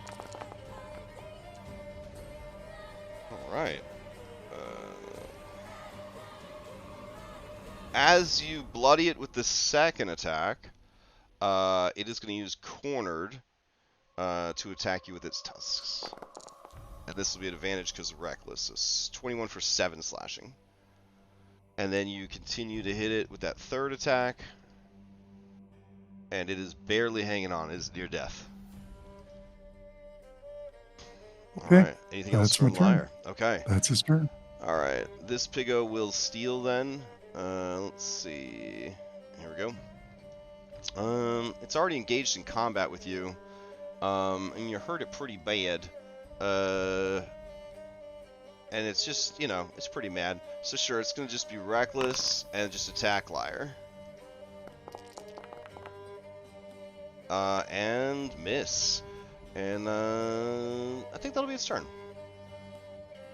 Alright. Now in control of the initiative, it will pass back to its mistress up top. So she could still drop the fireball on everybody. Alright. So, passing up to Morgantha. Morgantha drops another fireball. Let's see. Where did it go?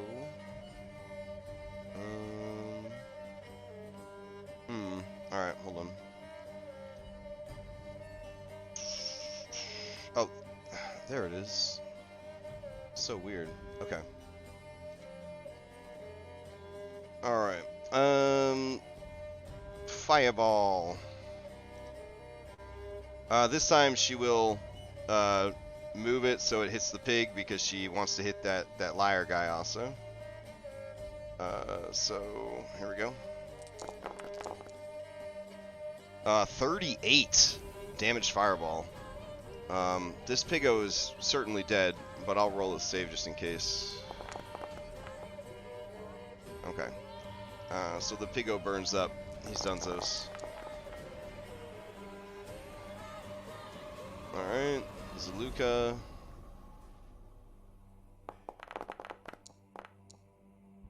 Darius.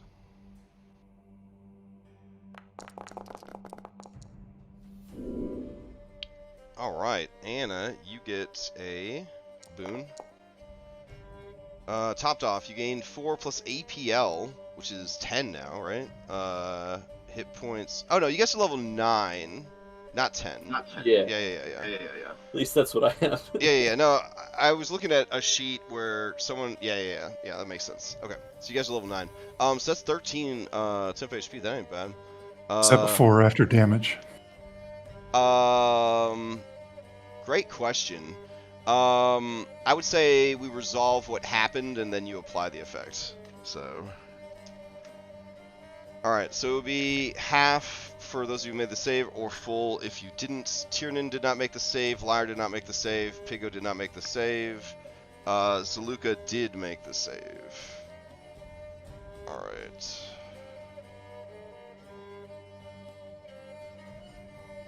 Did Darius make the save? Unless he has advantage, no, Darius did not make the save. Alright. So let's see. Darius. And Pigo's dead. Okay. Alrighty. Anyone who's damaged may steal if they would like.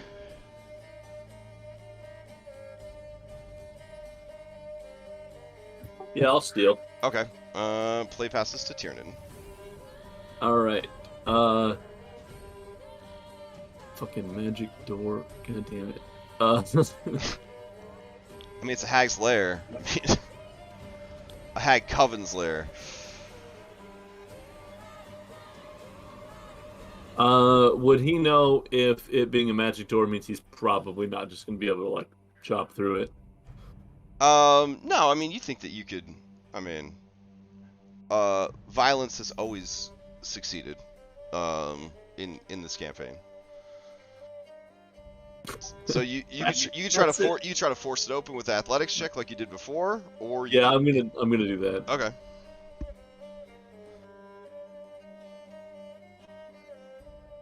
All right, so you go to slam against it.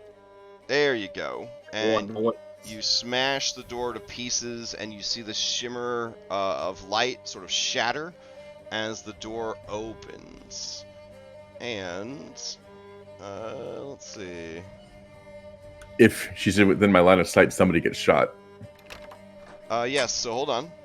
Within your line of sight are a room full of these things. They seem to be hairless demonic chimpanzees that are constantly in a state of milting. Yeah. So my missile volley would go off, Okay. and I can shoot up to my proficiency, which is 4. All right. Well, there are 9 of them in there. Ooh. Okay. I will pick. It's within 10 feet of a point inside, so that would basically be the whole thing. So just whatever 4 look good to you, and I'll roll attacks for them. All right. Let me knock off 2 combat maneuver points for that. All right, 4 shots coming up. All right.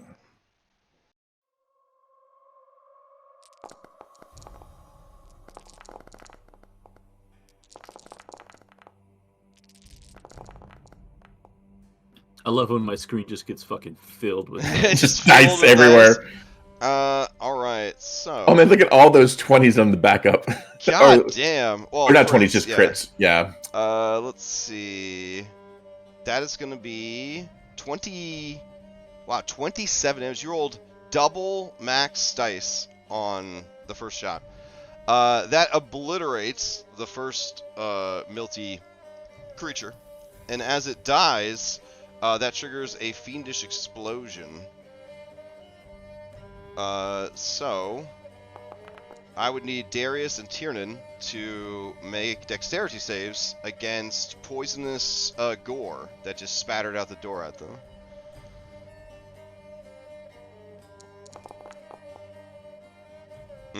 So you take 10 points of poison Plus damage. a double 7 do that. Yeah. One more 7 is a jackpot, but you weren't rolling 3 dice. Okay. It is an all or nothing save, so Darius ducks behind the door frame and is not hit, but you are covered like a Nickelodeon talk show guest, just slime-timed in poisonous gore. Fortunately, the other creatures are immune to poison, so that doesn't hurt them. You take your second shot. 15 is going to hit. For somehow you rolled. Wait, there's got to be something fucky going on. There's no way that you rolled max damage 4 times in a row, bro.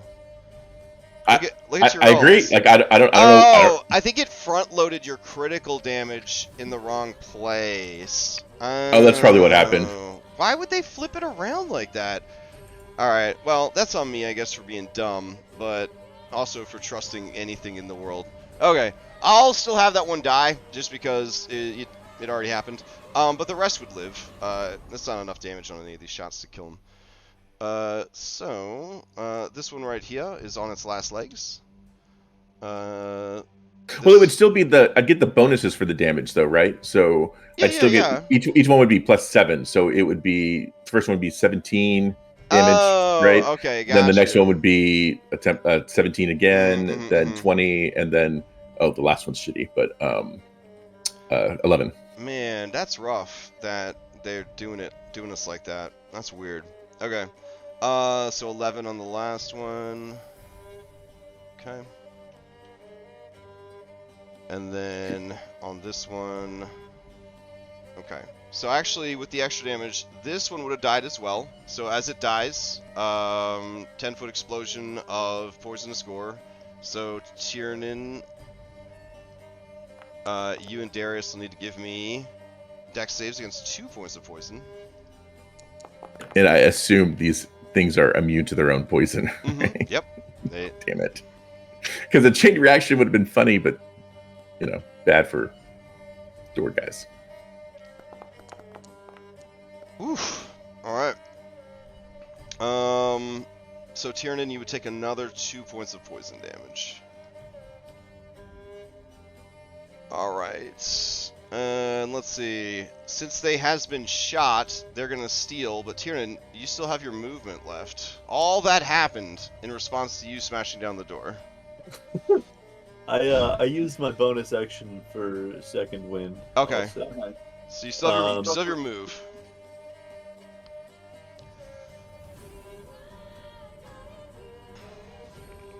Oh, you step into the room, and you close the door behind you. Hell yeah! I'm going to do that. Okay. I feel like I kind of have to step into the room just because of how I got the door down. Yeah, fair. And then I'll scoot off to one side so there's room for other people to get in if they want. All right. And then I think. Yeah, as you step into the room, there is a lot of shit happening. There are these little monkey creatures like everywhere. And you can see that there is a barrel in the center of the room that has been overturned. But the contents are nowhere to be seen. Barrel of monkey demons. Yeah, right? Okay, so who do you pass to? Well, they were going to steal because they got damaged. Oh, right. Yeah, thank you. Yeah, they're definitely going to steal. Alright, so Bold Dretch is up. And as you walk into the room, with the last of its strength, it turns, showing you its back. It bends, showing you its backside. It reaches back with its clawed hands, and it pulls its asshole wide and gaping. And it releases a fetid cloud into the room. Alright, this creature is now surrounded by a 10-foot radius of noxious, poisonous gases that burn the skin as well as the lungs for anybody that's like getting ready to hold their breath. At least I'm pretty sure that's how 5e poison generally works. Okay, you make the con save, which is good, because this has sort of a minor slow effect affiliated with it. And that would be it for this little cutie. Yeah, it'll maintain its position. It's going to pass to Hopeful Dretch, who will also jump in the air, land on all fours, and then eject a fetid cloud out of his anus. Every now and then, a monster comes along that you wish you had invented.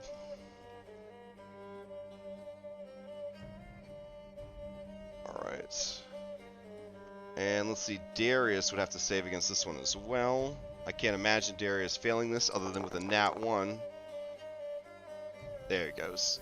He gets a boon? Oh, trinket. Alright. We'll pick that up later. Something just fired out of... No. Okay, so then the rest of these creatures need to go. This one is going to slurp its way over and through the rungs of the stairs. It is going to also release a fetid cloud. So Tiernan, give me another Constitution save. No problem, no problem. Doing great. Mostly I just like the idea that there's so many of them and they're all going to just do this until the whole place is just full of noxious fumes. Alright, let's see, that was elegant. Always need to be elegant in all things that you do. Hopeful has gone. They'll pass to Skillful. So let's see, Skillful will move to here. And it will actually try to attack Tiernan. It has a multi-attack. It's pretty unique. It's going to use its claws on you. That would be an 11. And then it's going to try and bite you. No, so it's not like for a fart 19. And short. No, it's just normal, you know, I mean, its claws are covered in poop, if that makes it more exciting, but yeah, that's all it does. Let's see. If there's one thing that excites me, Crash, poop-covered claws. Poop-covered claws, amen. I got some links for you after the session. So, Vapid Dretch is up. It is going to move forward, and it will attack Tiernan. Without a +2 bonus. Here's the claws and the bite. If enough abyssal monkeys swing enough times, one of them will get a critical hit. One of them will write Shakespeare. with your intestines. Yep. Alright, Rosie is up. She's going to move here. Remember that this ain't Pathfinder. She's going to do a 5e shuffle. Come out into the world. And then, as she emerges boldly into the outside world, she turns, tries to get as many of you to look at her as possible, and then she gapes that booty hole and delivers a fetid cloud.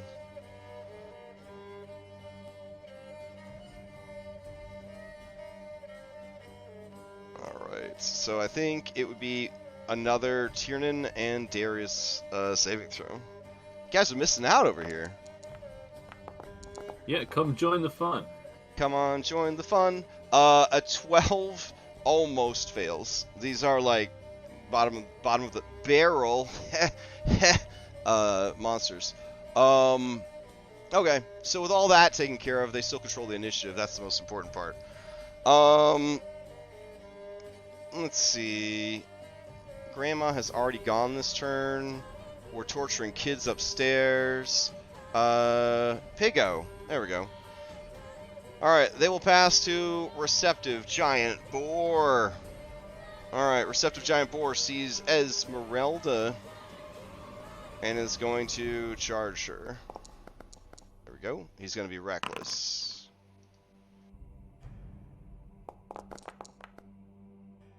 Uh, 18 is going to hit Esmeralda, but powered by the love of Jeremy Crawford, she is going to use a shield spell. A completely balanced magical spell, and deflect the incoming attack. It's good stuff. So then she was not damaged, so they still control the initiative. Woof. Play will pass to Bella up on the 2nd floor. Alright. Bella, is going to try to get her hungry cackle back. There we go. Needs a 5 or a 6. Does not get it back. How sad. And then... Ooh. Okay, that's bloodied. Oh. Okay, that's fun. Alright, she will move towards the window of the 2nd floor.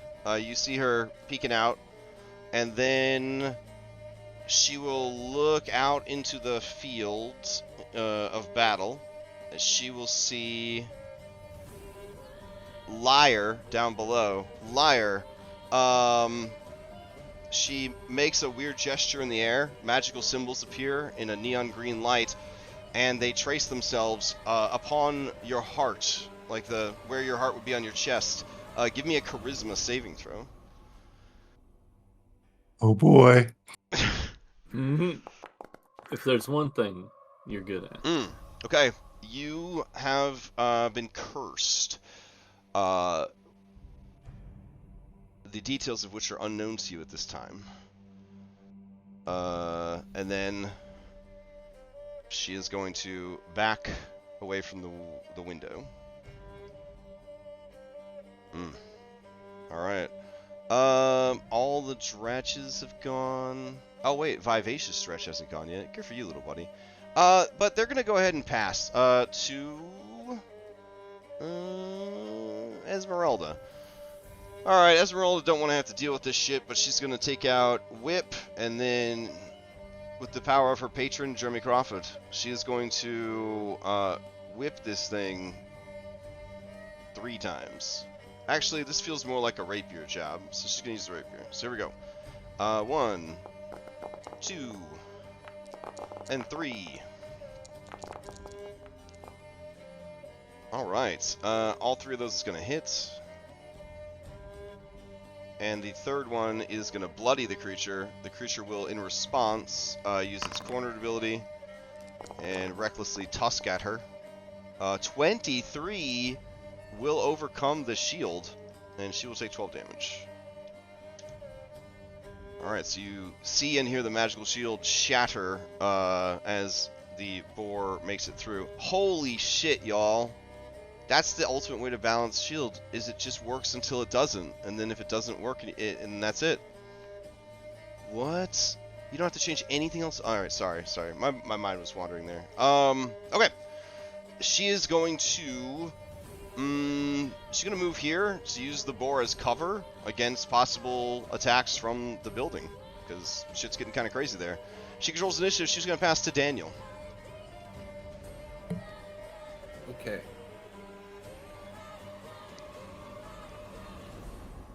Oh, can we go back and... Oh, yeah, my bad, yeah, okay. That's a good point, Alright, activate.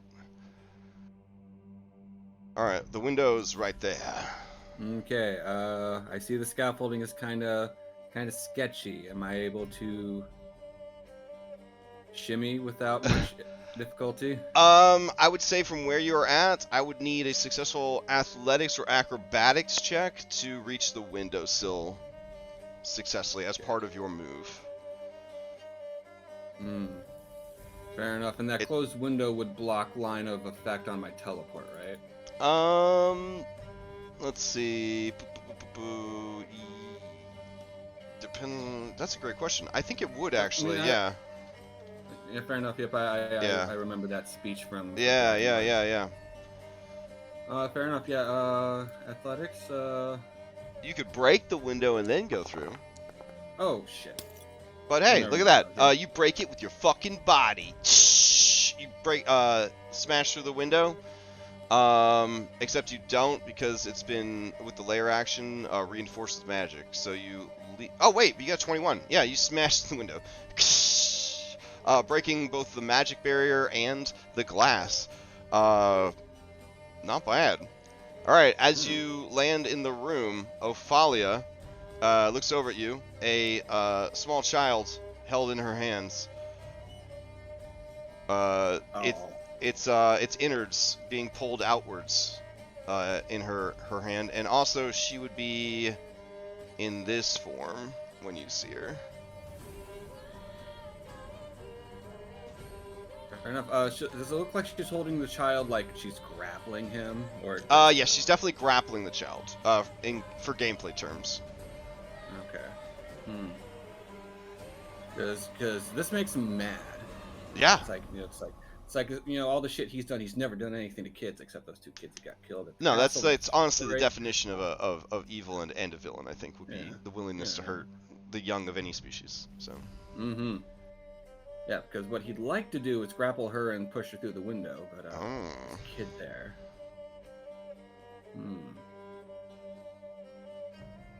Fair enough. He's going to clear the window so Arena can come in and pull out his alchemist fire. Oh, okay. And say, and hold it up and say, back off. All right. Yeah, when you say that, she begins a long, high-pitched hag cackle, and her smile grows wider and wider. I'm going to say that your action was used to smash through the window, because I kind of just rolled it into your athletics check to jump over there. I figured you'd want to just keep the momentum going and just go through, if possible. Fair enough. All right, so anything else from Daniel? Any bonus action you want to use?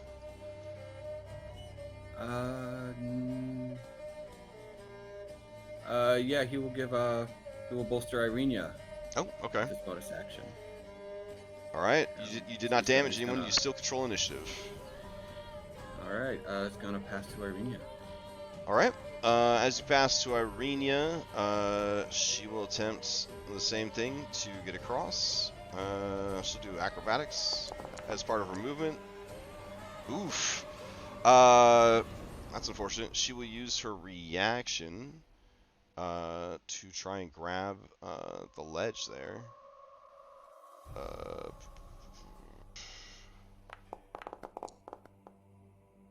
Oh man. So as you kind of leap through the window, she starts walking across the scaffolding, and you hear the crack of a beam. She begins to fall. She grabs for another beam, and you hear a second crack.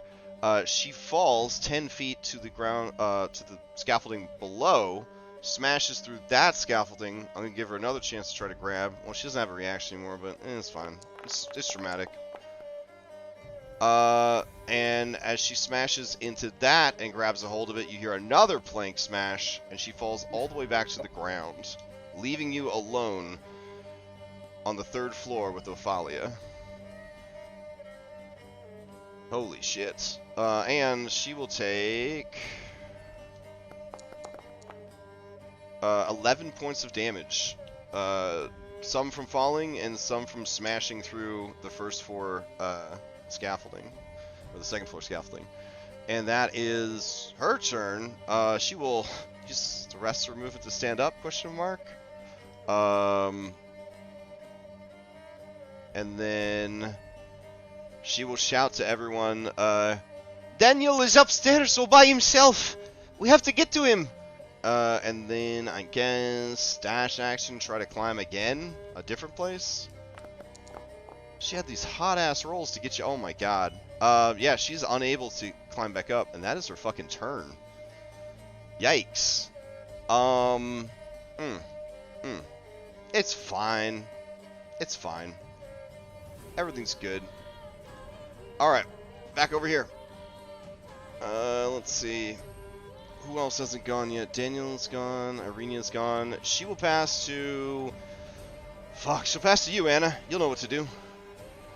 Or did you already go? You didn't go. Yeah, Anna, get going. Well, I'll stop dodging. Okay. She will summon Dana again. And 10, 15. And Dana will move next to the boar. Nice. Anna will move. She doesn't like getting fireballed. Ready to go.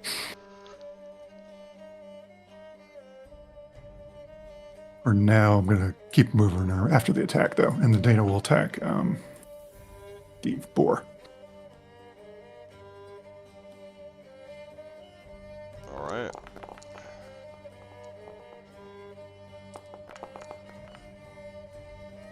Hell yeah. Okay, so that is gonna hit for a 13. And then the second attack is going to hit, but the creature's... Oh, no! Nope, it was past the damage threshold of Relentless, so the creature dies. And then she moves there, and that's her turn. And is anybody left? Shane and Darius. Shane, do you want it? You got Shane, Darius, Zaluka, and one more Dretch. And Shane, you might be muted. Oh, I'm sorry. Can you guys hear me? Yeah, we can Yeah, hear you now now. I can- Yeah, now I can. Do you want it, or do you want me to pass it to like the dredge? I think it might be good to get them out of the way. Pass it to the remaining enemy. Alright, remaining enemy. Alright, let's see. The Dretch is going to stumble forward and clumsily attack Tiernan with claws. There it is. And bite. Alright, so it's 11 damage from its poop-covered claws, as we established canonically in the lore. With an injury roll to boot. It's canon. They have the sexiest claw. Oh my god. So this thing just tears into your back. Its oily, boneless body gets up underneath the armor, and you can feel those poop-stained claws depositing poop all over your spine as they just tear into it. God damn. Alright. And then... on your turn, you can take a bonus action or an action, but not both. And when taking the action, you can only make one attack, even if you have the extra attack feature. Holy shit. Alright. The creature seems pretty pleased with itself. It's going to pass to Shane Masters. All right, Shane probably doesn't know how bad Tiernan is, and I think he would still fire on all the things inside there. Unless somebody yells, "Don't do that." So I think he would do another multi-attack, this one trying to hit Rosy, Skillful, Vivacious, and Vapid. Alright. So that's another 2 combat maneuver points. And 4 shots coming. Rosy, Skillful, Vivacious, and Vapid? Alright. Correct. Oh my goodness. Oh my fucking god. Alright. You got a 4th one for me? Oh, sorry. No worries. Okay. Suffice to say. Well, hold on. 19 real damage. That's fantastic. Okay, so that one explodes. And as it does, it will do Fetid Cloud. Hold on. This one, Skillful, definitely dies. And then that one definitely dies. And then the last one, yeah, all 4 of them die. So, as they die, Darius will have to save against 3 of these death throws. Tiernan, you will have to save against 4.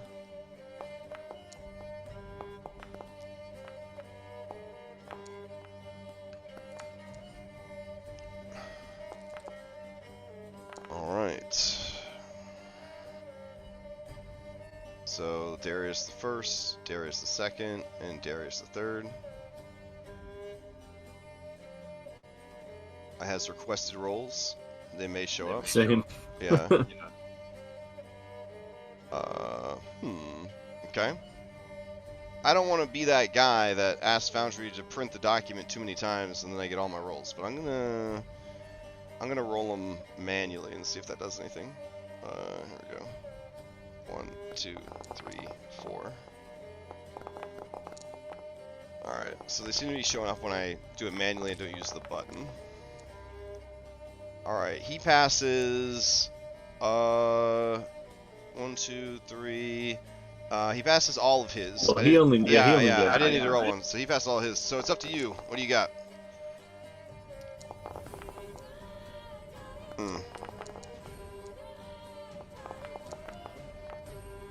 Okay, so you failed the first, the third, and the fourth. So 9 poison damage, and then 4 poison damage, and 4 poison damage. As these things just explode one after the other like watermelons that have too many rubber bands on them, or a man named Gallagher found them. Just exploding, just. Shane, this is fucking amazing. Whenever these things die, they just explode, and this big green like goo goes everywhere.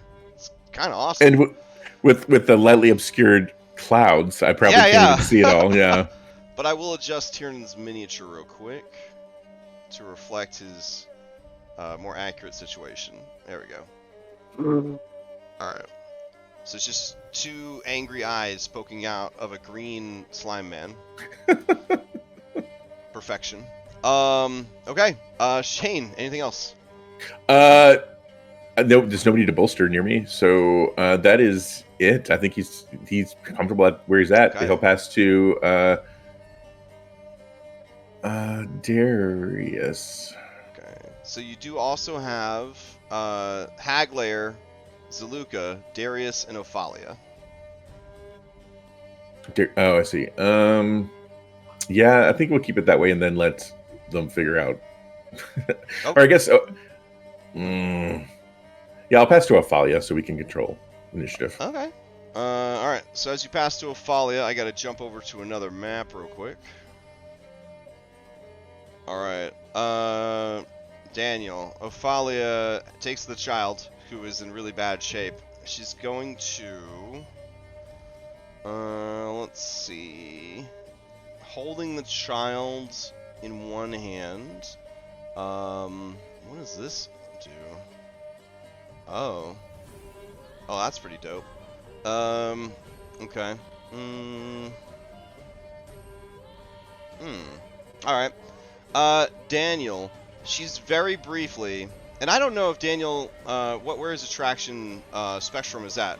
What is, real quick, what is the most attractive person to Daniel? Like, what is just, when Daniel thinks about, damn, that's an attractive person, who's the most attractive person that Daniel could think of? That would be what's her name? Shane Masto. Oh, hey. No, that would be too telling. Okay. Oh god, what's her name? From she was Rogue or True Blood. What's her name? Really? Oh man. Oh, that for Daniel, yeah. Okay, Anna. What was her name? She was Suki, right? Yeah. Okay. God, it's on the tip of my tongue. She was in the Dungeons and Dragons movie. The first one. Anna Paquin. Oh yeah. Like season 3, True Blood, Anna Paquin. When we finally see it all, okay. That's what he's thinking. Okay, so that was a good year for Daniel. All right, so she appears in the most beguiling representation of that actress for Daniel. I need you to make a charisma saving throw. He's got this. Okay.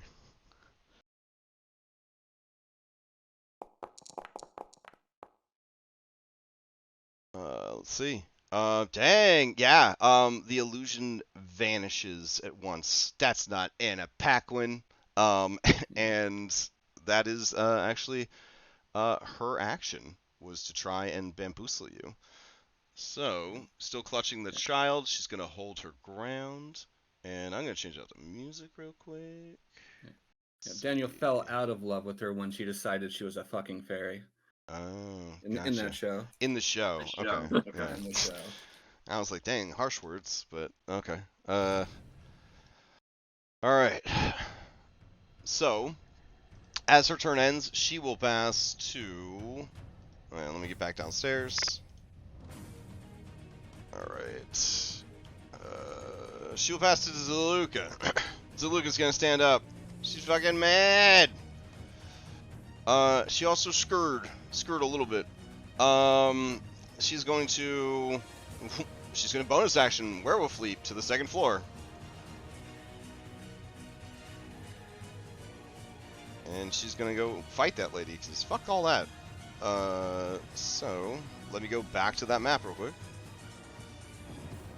Alright, so she's gonna leap up. Alright, that window is not locked, because they were casting spells out of that window, obviously. So, she's gonna rush up and attack Bella. Alright, Bella, do you got any reactions that I need to know about? You do. Okay, I'll keep that in mind. Alright, Zaluka's gonna use some pretty sick new moves. I call it Clockabite.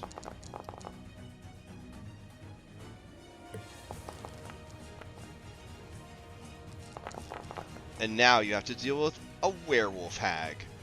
All three of these attacks are going to hit. Unfortunately, I don't think Zaluka. Let's see. She has no allies around to benefit from the pack tactics and stuff. She would give you guys it in the aura. Yeah. Okay. So then none of those are crits, but they are some beefy fucking hits. And since werewolves attacks are considered magical in games that make sense, all three of these are going to land. And holy shit, do they land. Bella is bloodied already. Nice. Yeah, well, I mean, for you guys, jeez. She's going to use bloodied ability. Sorry. She's going to use bloodied ability spell casting. And then she's going to use some of her spells. When first playing, requires actually cast. Good. You gotta go big, girl. Yeah, sure. She's gonna try and cast this particular spell. So Zaluka needs to make a wisdom saving throw. Ooh. Hold on. Let me see.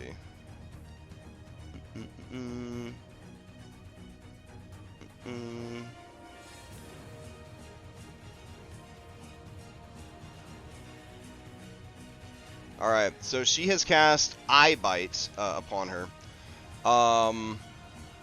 Your eyes become an inky void imbued with dread power. One creature of your choice within 60 feet of you that you can see must succeed on wisdom saving throw be affected by one of the following effects on each of your turns until the spell ends. You can use your action to target another creature, but can't target a creature again if it has succeeded on a saving throw against this casting of Eye Bite. Yeah, okay. She's going to put her to sleep.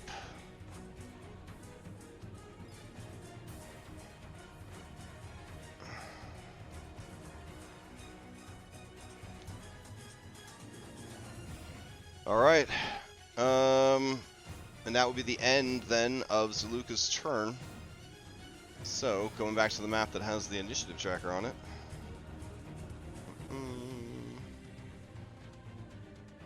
Alright, Zaluka's turn is over. Zaluka will pass to the Hag Lair. Okay, the Hag Lair is going to activate, and Tiernan, I need you to give me a wisdom saving throw.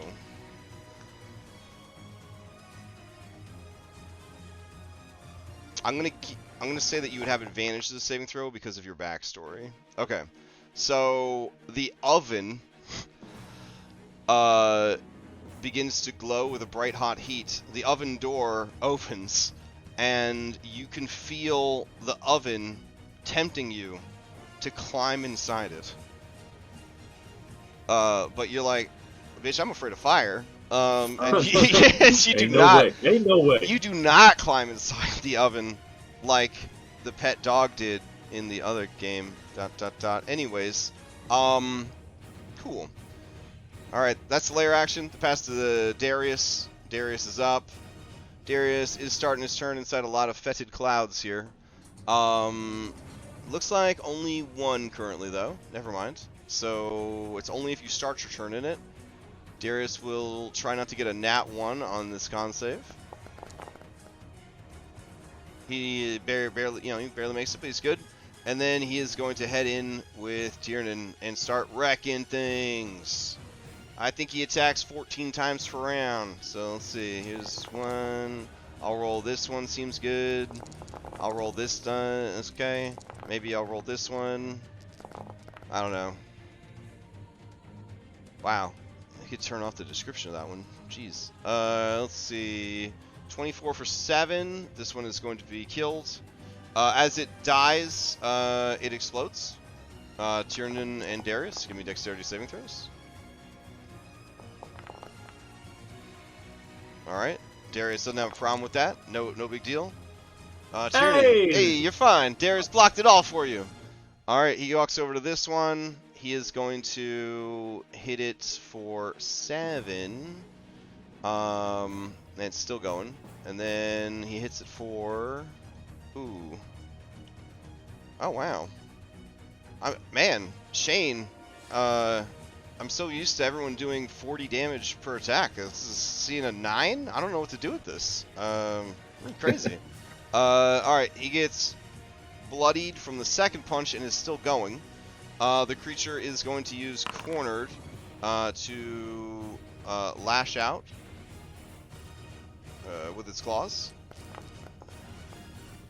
Doesn't hit. And then he will apply the third attack to it. It dies. And does anybody know how many attacks this dude has? I think it's like 3, but he's some kind of weird monk, so like I'm not 100% on that. So I don't know. Here's the death throws. So 3 poison damage is queued up for Tiernan and Darius. Alright. Darius passes. And then I'm going to say that boy is spent at that point. Yeah. Alright, so neither of you take any poison damage, and there's only one fart cloud left. Whew. With all that done, you guys control initiative going to the next round. Who should he pass it to?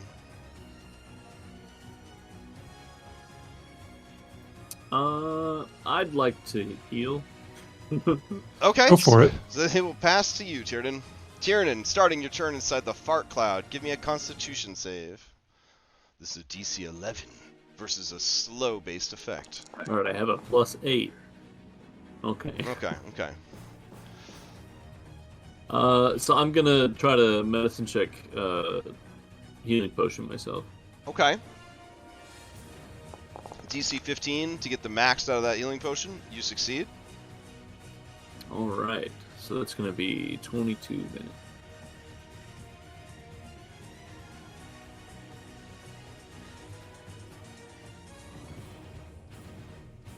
And then since that was for myself, it's still just a bonus action, or if you do the check, is that an action? Great question. Hasn't been performed in a while. Let me see. Yeah, I'll have to ask Will. He doesn't know. You're right. Throwing potions. Hold on. Medicine. Alright, let's see. Trained. As part of the action of drinking or administering a potion, make a DC 15 medicine check. Drinking a potion as a bonus action makes it ineligible for this feature. Okay, perfect. Okay. Alright, so you still have a bonus action and move. No, you don't, because your spine's just been wrecked. Okay. You have a move, though. Oh, there was the spine one. That was me? I thought that was somebody that got critted. Yeah, that was you. Oh. Yeah. Remember, we were saying, like, if enough of them swing on you, eventually they'll get a critical hit? Oh, I don't know why it didn't apply. Oh, I applied it to Darius. No, I didn't apply it to Darius. Yeah, it was for you. Alright, so... You have movement, but no bonus action. I will swing around. Okay. And that'll be me. Okay. You are currently at the stairs, so you kind of like climb over some wreckage and then climb up onto the stairs. So I'd say you're probably about 5 feet up at this point. Okay. Who do you pass to? We'll pass to Darius. All right. So you pass to Darius. He says, I do not have time for this thing. And then he is going to have to make a con save and not get a nat 1. Alright, no problem. And then he is going to beat that thing up. Here we go. Let's see. 9 more damage. It dies as it explodes. I need Darius and Tiernan to... Oof, this is a big one. Give me the dex save. Against 10 points of poison damage. Ooh. Ooh. Alright, and then, apparently, he is stuck in place from the goo, which is phenomenal for the bad guys.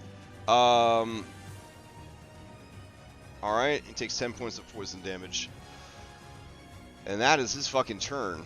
Now, he's got to have a feature that recovers health. Anybody remember what that one's called? Dig Deep, maybe? Yeah, Yeah, there we that. go. Bonus action, Dig Deep. Okay, why didn't you... there we go. Starting at 4th level, you discover a strength inside you that can't be broken. As a bonus action, you gain resistance to bludgeoning, piercing, and slashing damage for 1 minute. At the end of that minute, you gain a level exhaustion. I don't know. That's not the one that heals. Oh well. This'll be fine. Fine. This doesn't even go away when you pass out, because people that write homebrew don't think about that shit. Alright. Darius will pass to Anna. All right.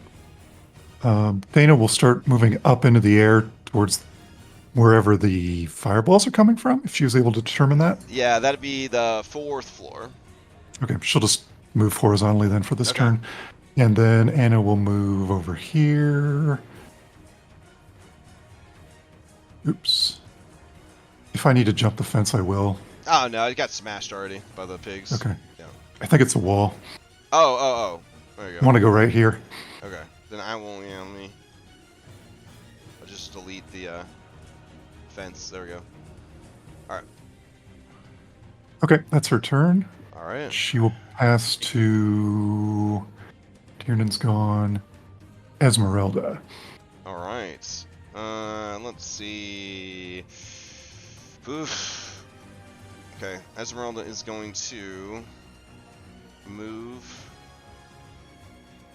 and dash towards the house.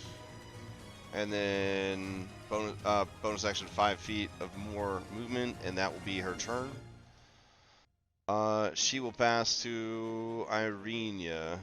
Irenia is going to try and climb back up again. She's not giving up. She rolled so fucking good at the beginning. Where are the rolls? Ah! Where are the rolls? Perhaps she shouldn't have worn her gloves of butter. Apparently. There's that overconfidence there. So she attempts to climb and is unable to climb up this turn, and she thinks to herself, fuck it, I'll take the stairs. And she's going to run around to the front of the house. She's going to slide to a stop next to Esmeralda, smelling the rancid, lingering farts in the air. And then, let's see, it was action to try to climb. Didn't work. I'm going to say that was an investment of movement to try to climb up, and then she moved over here. Bonus action, she'll step into the doorway. That will be her turn. She'll pass to Liar. Okay. Liar's had enough of the shit from the casters upstairs. He climbs up after Zaluka. Oh, So I got very nice. 45 speed. Wherever Okay. that gets me. Well, you could climb up and 20 feet and see there is... Not 20 feet, sorry. You could climb up a mere 10 feet and see Zaluka is asleep at the feet of a hideous, bloated hag woman. You want to stop at this floor? You want to stop at this floor, or yeah. you want to keep going? Yeah. Oh, okay. We'll stop at this floor. All right. So let me take you over to that map.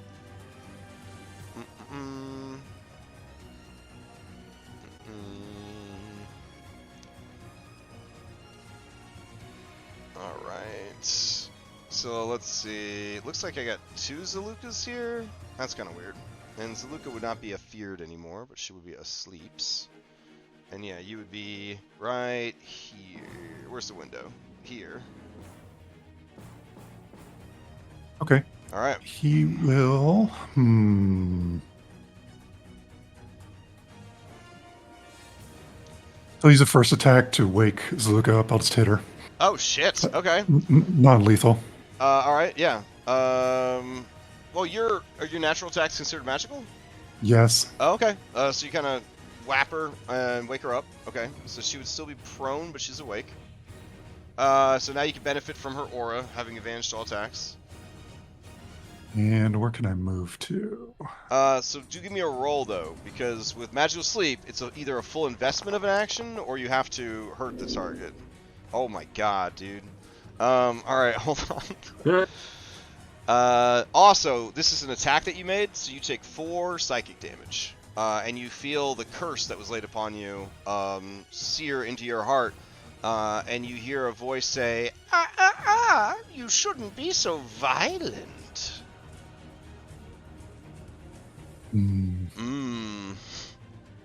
Let me see how long I bite will keep them out, or what are the terms of waking them up. It wakes up if it takes any damage, or a creature uses action. Yeah, so standard sleep. So, she takes quite a bit of damage from you waking her the fuck up. In fact, it's non-lethal, so I guess I don't roll for an injury. So there's at least that. Okay. All right, he will climb over the banister or whatever is right Yeah, here the stairs. Okay. and move here. All right, standing on top of the millstone. All right. And there's remaining 2 attacks. He grapples her with his next one. Okay.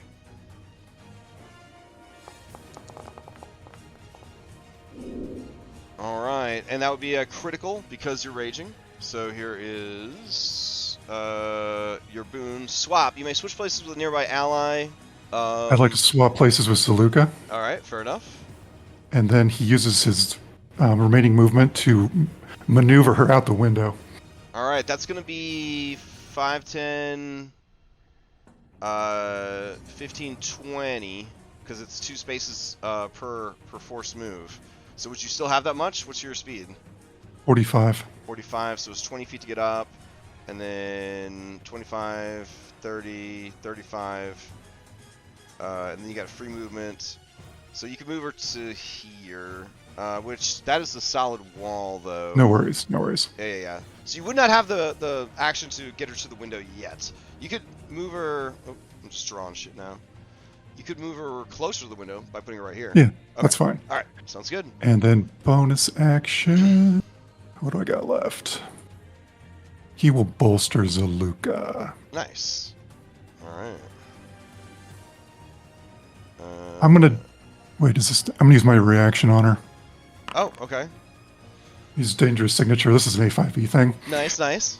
He gives her a Barovian smile to make sure that, she's very easily found from this point on. If you have advantage on melee weapon attack and on your hit, you can leave your signature on the creature or object. Your signature remains on the creature until it's fully healed, so you long rest. While the creature bears signature, you can use the bonus action to try and intimidate it.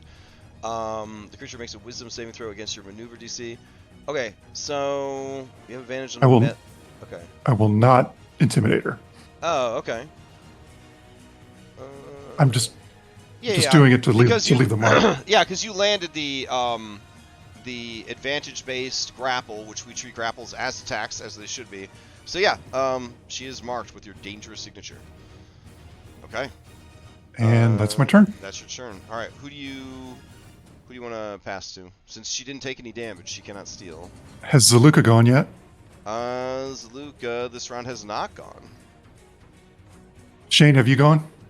I have not, but I don't have a shot currently. Yeah, you will. Zaluka, make sure Shane has a shot. All right, so you're gonna pass. And passes to her. All right, so passing to Zaluka, because this is the beginning of the round, yeah. So. Pretty close.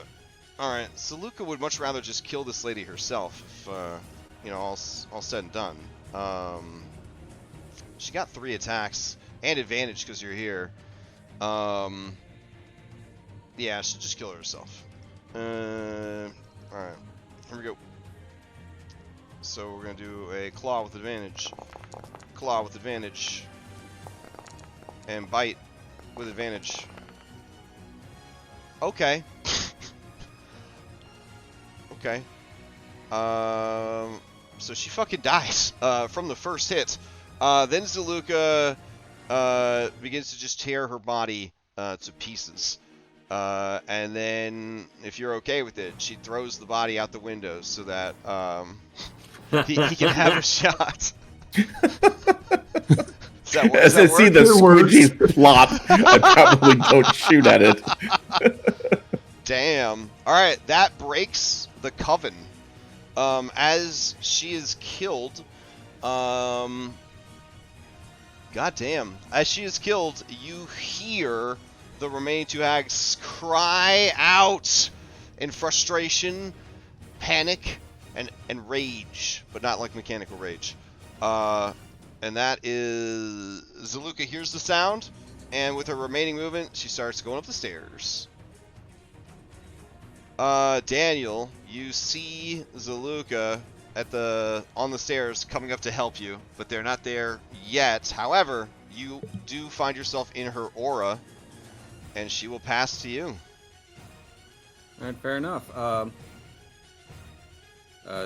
He will item interact, put his alchemist fire away, Okay. and can he use one of his attacks to either break the grapple she has on the kid or disarm?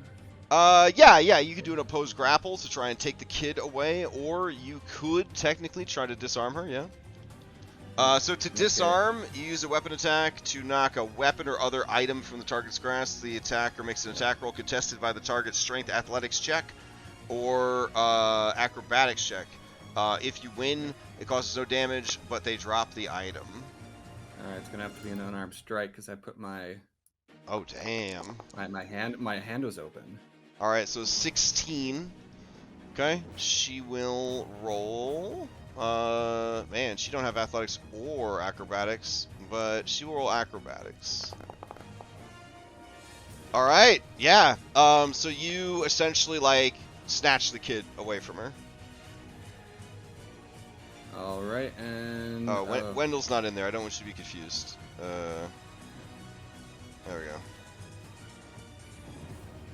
Okay, and then? Alright, so I used one of my attacks, so I pretty much gotta either use the other one or lose it. His hand's empty. He will toss a psychic blade at her. Alright. Let's see, a 16. 16 is not going to be... Oh, you have advantage because the aura. 24 is going to hit.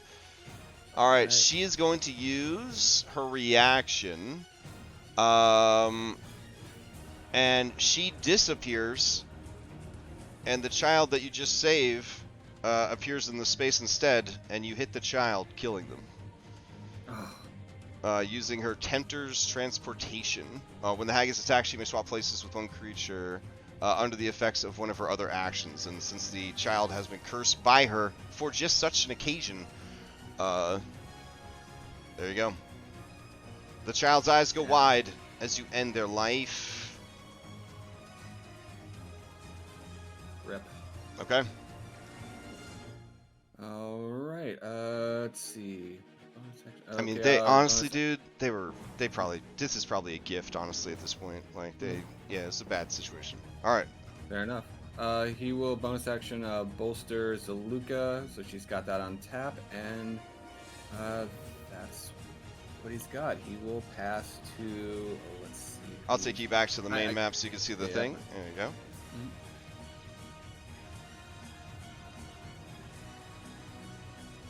Alright. See, oh, who's left? Raise your hand if you haven't gone. I have not gone. Alright, go for it.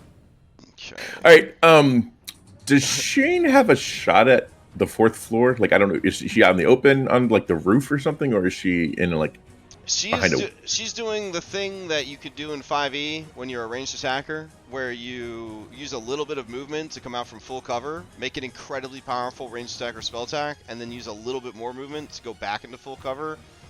So that's what she's been doing on the 4th floor. So if I wanted to hold yes. a Hail Mary, okay, yeah, but it would, okay. But you'd only get the one shot if you held it. Yeah, yeah, I think... I didn't mean 4th edition, sorry, 5th edition, yeah. Okay, so I think what I'll do is I'll use my bonus action to do double shot to add an extra D10 to the held shot. Okay. If you'll allow that to happen. Here, You I'll can't- put you it in. can't- You cannot pump a bonus. Normally, use a bonus action as part of a reaction, but post it up. Sure. Okay, so that's what it says. You load 2 missiles on your next attack. Yes, for this purpose, Yes. it would work. Yep. Okay. Okay. All right, so I will do that. So that costs. Oh, how many? Oh, 1 point. Okay. Let me knock that off. Okay, so bonus action, double shot. Held action, obviously the 1 shot I do have on if Morgantha comes out of cover, and All that right. is my turn. Oh, I'll do movement to go 30 feet closer. Let me change that. Anyway, I'll figure out how to get that number changed. But yeah, so that's my movement, and looks like there is no one on our side to pass to. Have any? I think my screen might be delayed. I gotta do Daniel's gone and Zaluka. Zaluka. There we go. And Shane. So you've got Ophalia, Morgantha, Bella is out of the running, and this cute piggo is out of the running. There we go. So yeah, that's it. You got Ophalia and Morgantha and their lair.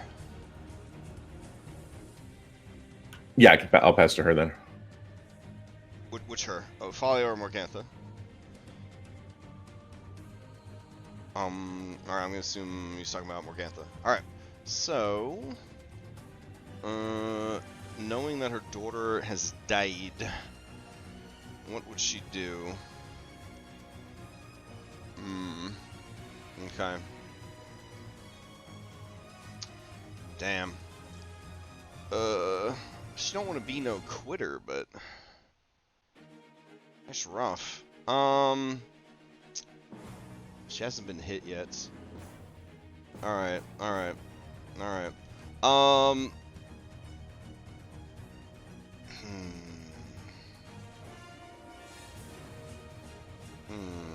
It doesn't have access to packed magic spells anymore. Damn. Probably should have taken up your offer, huh? Shit. Let's see. Honestly, I blame Anna for this. You should have rolled a better persuasion. You've ruined their day. Yeah, fuck it. Alright. I will do this.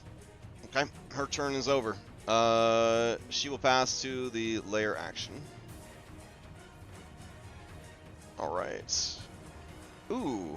There we go. Lair actions up. Oh, right, okay. So, the Paragon actions, I was messaged, like, Paragon actions with all these other things happening, and I was like, oh yeah, that's right. So the Paragon actions, the reason I haven't been using them is because, yeah, that's like, there's too much stuff, plus layer action, to also be using that. If you reduce it to 1 hag, that hag to remain challenging will activate Paragon actions. But that is, in case you were wondering why I wasn't running them, it is not because I forgot, or because I was trying to have mercy. It's because it just would have been too much action economy for the bad guys. Alright, so as they pass to the lair... Okay. Yeah. So, Daniel, as the lair action activates, you watch as Ophalia vanishes. No. Alright. And then... play would pass to Ophalia. And then... that would be the round. Alright, Ophalia is gonna pass back to her mama. Somebody steal. I mean, do you guys have Fanspell you want to use? If no one does, Lyre will use a Fanspiration if you guys are okay with it. No, Yeah, Go ahead. That's yeah. Okay. Okay. I'll knock one off Fanspo bot. Alright. Lyre, you steal going into the next round. In the walkie-talkie, Daniel hears a loud yell, "Where are you?" I'm up here. Okay, so Hey. you know that they are walkie-talkie. I'm up here wouldn't really work. Third floor. Third floor. Daniel's so bad at communicating. It is so fucking incredible. Like, This charisma crew. oh my god. It's like me. Oh, I don't even know. Okay, so you're like, he says that. Do you say it out loud, Daniel, as well, or? Yes. Okay, so you have no fucking clue what he's talking about, and then you hear his voice in the stairs above you. He'll move up. Okay. She would be gone per the layer action. There is a child still in the cage. The cage is unlocked, but the child looks absolutely terrified. Looks like a girl of about 7. There is a child dead on the ground. You see the telltale, blood trail from the nostrils of something psychic maybe killing them, but also you see that much of their intestines have already been taken out of their body. So it's a horrible scene. And Lyre, in that moment, you are transported back to your childhood, where you had to hide in the mud amongst the bodies of the other, children, as the females were dragged away and murdered horribly by Rahadin. Anyways, back to the present. What do you do? Are there any enemies in this room? No. Is there a way to continue up? Yes. One moment. Let's see. On the 3rd floor, yes, there is a ladder that climbs to a wooden trapdoor in the 9-foot-high ceiling. He goes through it. I'm going to assume it's locked, so he goes through with force. Okay, give me an athletics check. This will be your action.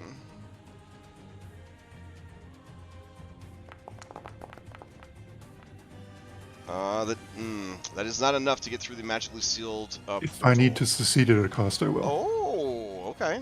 Here you go. DC was a 20. You are moved 5 feet to a disadvantageous position. I think you know what that's going to be. You fall back down off the ladder. As you smash into it, you knock it open, you shatter the magical seal, but then the blowback from it knocks you back down the ladder. So you would take... It's only 9 feet, so you don't take any damage from the fall, but you would be back down at the bottom of the ladder. So you would have lost the speed to go up there. Okay. Alright.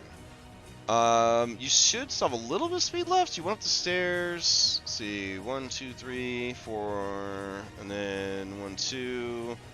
So you would have enough speed. You can still climb up into the attic if you want. As you climb back up the ladder and look around, it is empty. You've reached the windmill's peak, a domed chamber filled with old machinery. There's not much room to move around. Lights slip into this attic through small holes in the wall. And then, my bad, there would have been a little arrow slit that she has been using to fire at you guys. They are at the compass points, so north, south, east, and west. Those are the small holes in the walls that they're referring to. I'm still on the ground floor, by the way. Oh, my bad. I've been like moving you around, showing you all It's this like cool theater shit. of the mind. Oh yeah, I mean, people I heard that's the way to do it. Yeah, so you are up here now. Okay, he will yell, "There's no one up here," Okay. and that's his turn. Okay. If- Who do you want to pass to? Daniel. All right. This is a new round, yeah. Keeps it easy. Daniel, to you. Keeps it easy. He will attempt to free these children. Okay. The cage is unlocked. There's one child left alive. They are terrified. Unlike Wendell, who is in his underwear, this child does have pants on. Wendell had some blue jeans, and they're worth a lot of money. So, so this girl, she's just terrified. So give me a persuasion, an intimidation, or a nature check, charisma based, to try and assuage her fears. Oh yeah, okay. She rushes out of the cage and clings to your leg. She looks and sees the werewolf and clings to the leg even harder. But she says, "Did you say there's a werewolf?" Yep. Daniel will pick her up and say, "No, she good puppy, good puppy," and he will take her downstairs. Oh my god. let me make a saving throw real quick. Alright. You see the Zaluka disapproves. Zaluka will remember this. But it's all good. So you take the girl and you start heading down the stairs. Okay? Mm-hmm. Alright, I'll move you. Alright. As you pass, Zaluka leans in real close to you. And says, "Good boy." As you walk past her down the stairs. Alright. Anything else from Daniel? No, he will use out his movement and then pass. Okay. Actually, no, action dash. Okay, to get all the way down to the ground floor? Fantastic. Yeah. As you head towards the ground floor, you are greeted by the noxious stench of so many demonic farts that still linger in the air. And there is a slime monster, roughly the same size as Tiernan, wielding the same sort of weapons, but just obviously not Tiernan because it's just covered from head to toe. There is no skin, just two angry eyeballs looking out from a mass of slime. All right. He'll reach out with walkie-talkie. "Damn boy, is that you?"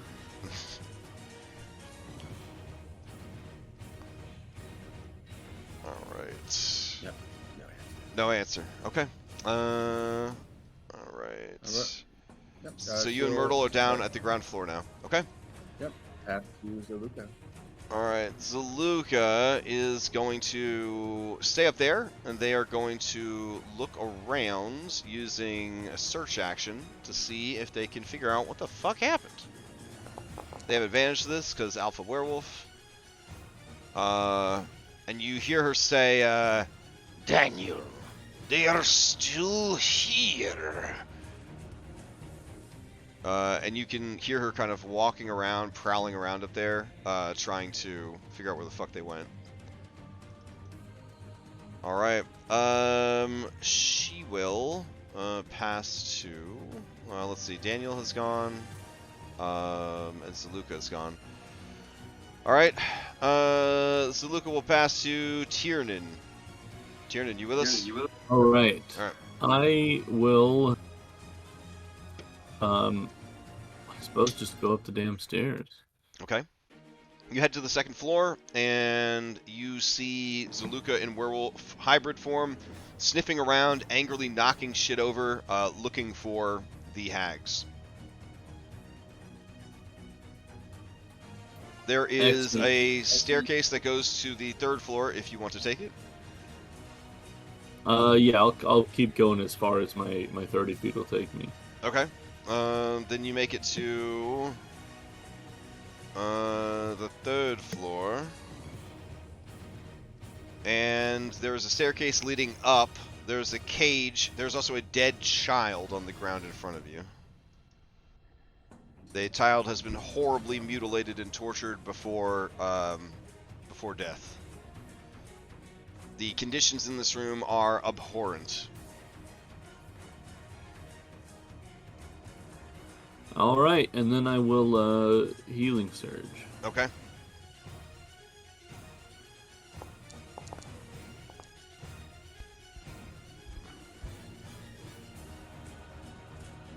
Alright, who would you like to pass to? I will pass to Darius. Alright. Darius looks at Daniel and says, are there any more kids? No, just the one that I can see. But there's... Alright, he pushes past you and starts running upstairs. Alright, he'll do a move and a dash to get up where, yeah, he'll go all the way to the top, where Lyre is. So Lyre, he's up there at the top with you. So about 50 feet up. And he'll be like, what do you mean they're not up here? Where could they go? Look. He shrugs. Alright, he will pass to Shane Masters.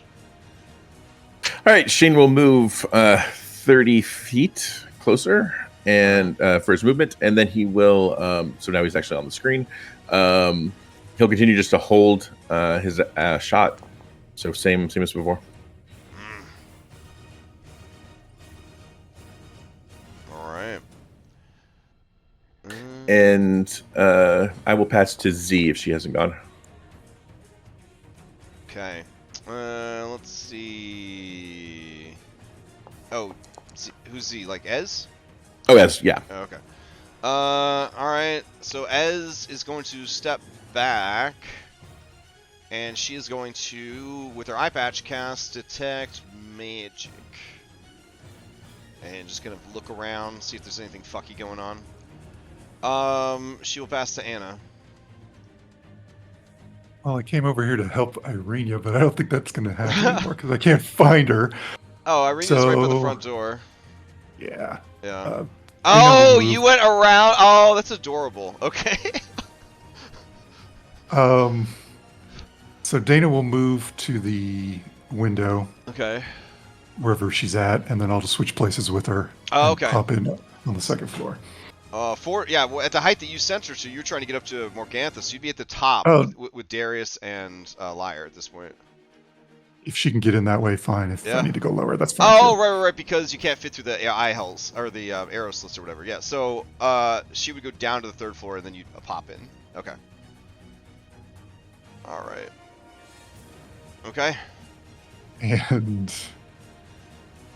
she has nothing to do. Is there anybody in this room?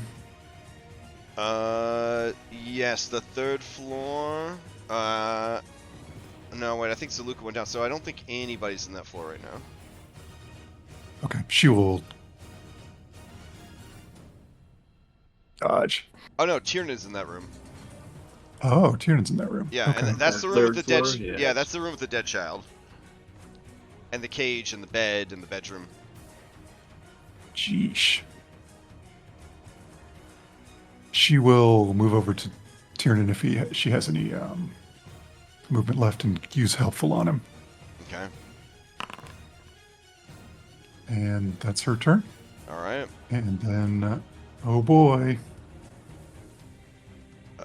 Yes, let's go back to the main map.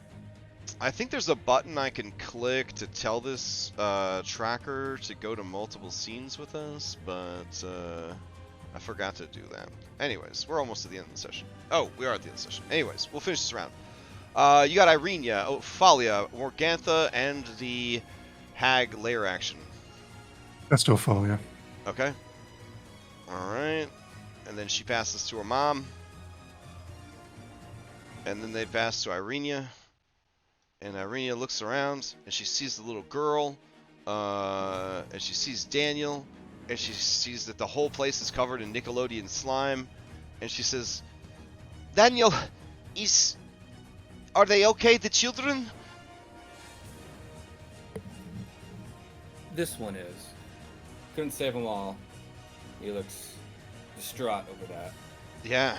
And in that moment, you got a flashback to those two kids that you got killed breaking into the castle. And then there's like a shadowy, sort of stormy voice in your mind that says, the pile of bodies you leave behind rises. Why not burn them away next time with the power of the storm and be rewarded? He does not ignore that voice. Alright, passing to the layer, the oven is going to close the oven door and then BAM! Open it up again. And Daniel, you and the child and Irenia have to make saving throws or be compelled to throw yourselves into the oven. Oh, sure. Which one? Which Wisdom saving throws.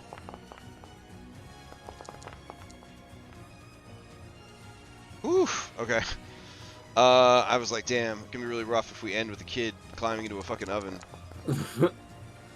Alright, wow. It must be nice to have your wisdom score restored a little bit there, kid. Alright, so, You guys resist the temptation to throw yourselves into the oven. And thus ends the round. And I will be honest, you guys put up such an incredible fight that the hags have fled. So rather than keep up a charade of you guys running around in combat, they have fled via the ethereal plane. The battle is yours. Such as it is. Oh, and also, liar, the curse would have been broken when you killed the... or when Bella died. So you would not be thank cursed. goodness. You would not be cursed anymore. Yeah.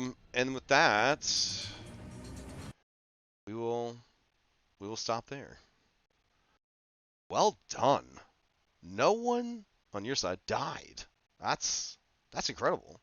That's a hard fucking fight.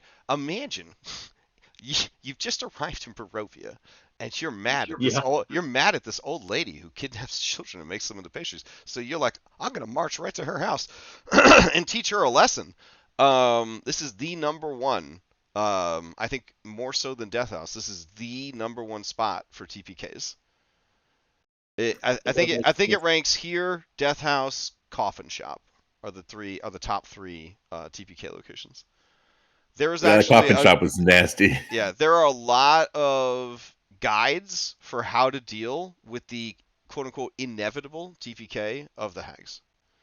It's one of the most modded contents in the game, because they're like, that's how many, like, so many campaigns just end here, because this campaign throws this sort of like terrible situation at you when you're too small to make a difference, but you're used to playing 5th edition D&D, so you think you can make a difference, and then you roll up on this fight, and even raw, 3 night hags is not a fucking joke. So yeah, it's pretty rough. So congratulations on that. And we'll sort out the messy details of this fight next week. But no leaving that you at least have won the day, and you saved 2 of the 3 children, including little Wendell. All right. So, quick announcements. It's the new year. Games have resumed. Mythic Odyssey will be tonight. I will try to do some Mythic Odyssey prep on stream. Tomorrow night, what's that thing called? Outlaws Sunset resumes. Tuesday, we're going to keep playing some Baldur's Gate 1. If you ever wanted to hear me be really embarrassed reading fan erotica aloud, that's apparently what I've turned my Baldur's Gate 1 playthrough into with one of the mods I installed. So, so if you've played Divinity 2, and when the old British man who was the narrator was describing the Red Princess's lizard breasts in great detail, if that was an enjoyable memory for you, come make some more Tuesday night. That's when I refuse to uninstall it. I refuse.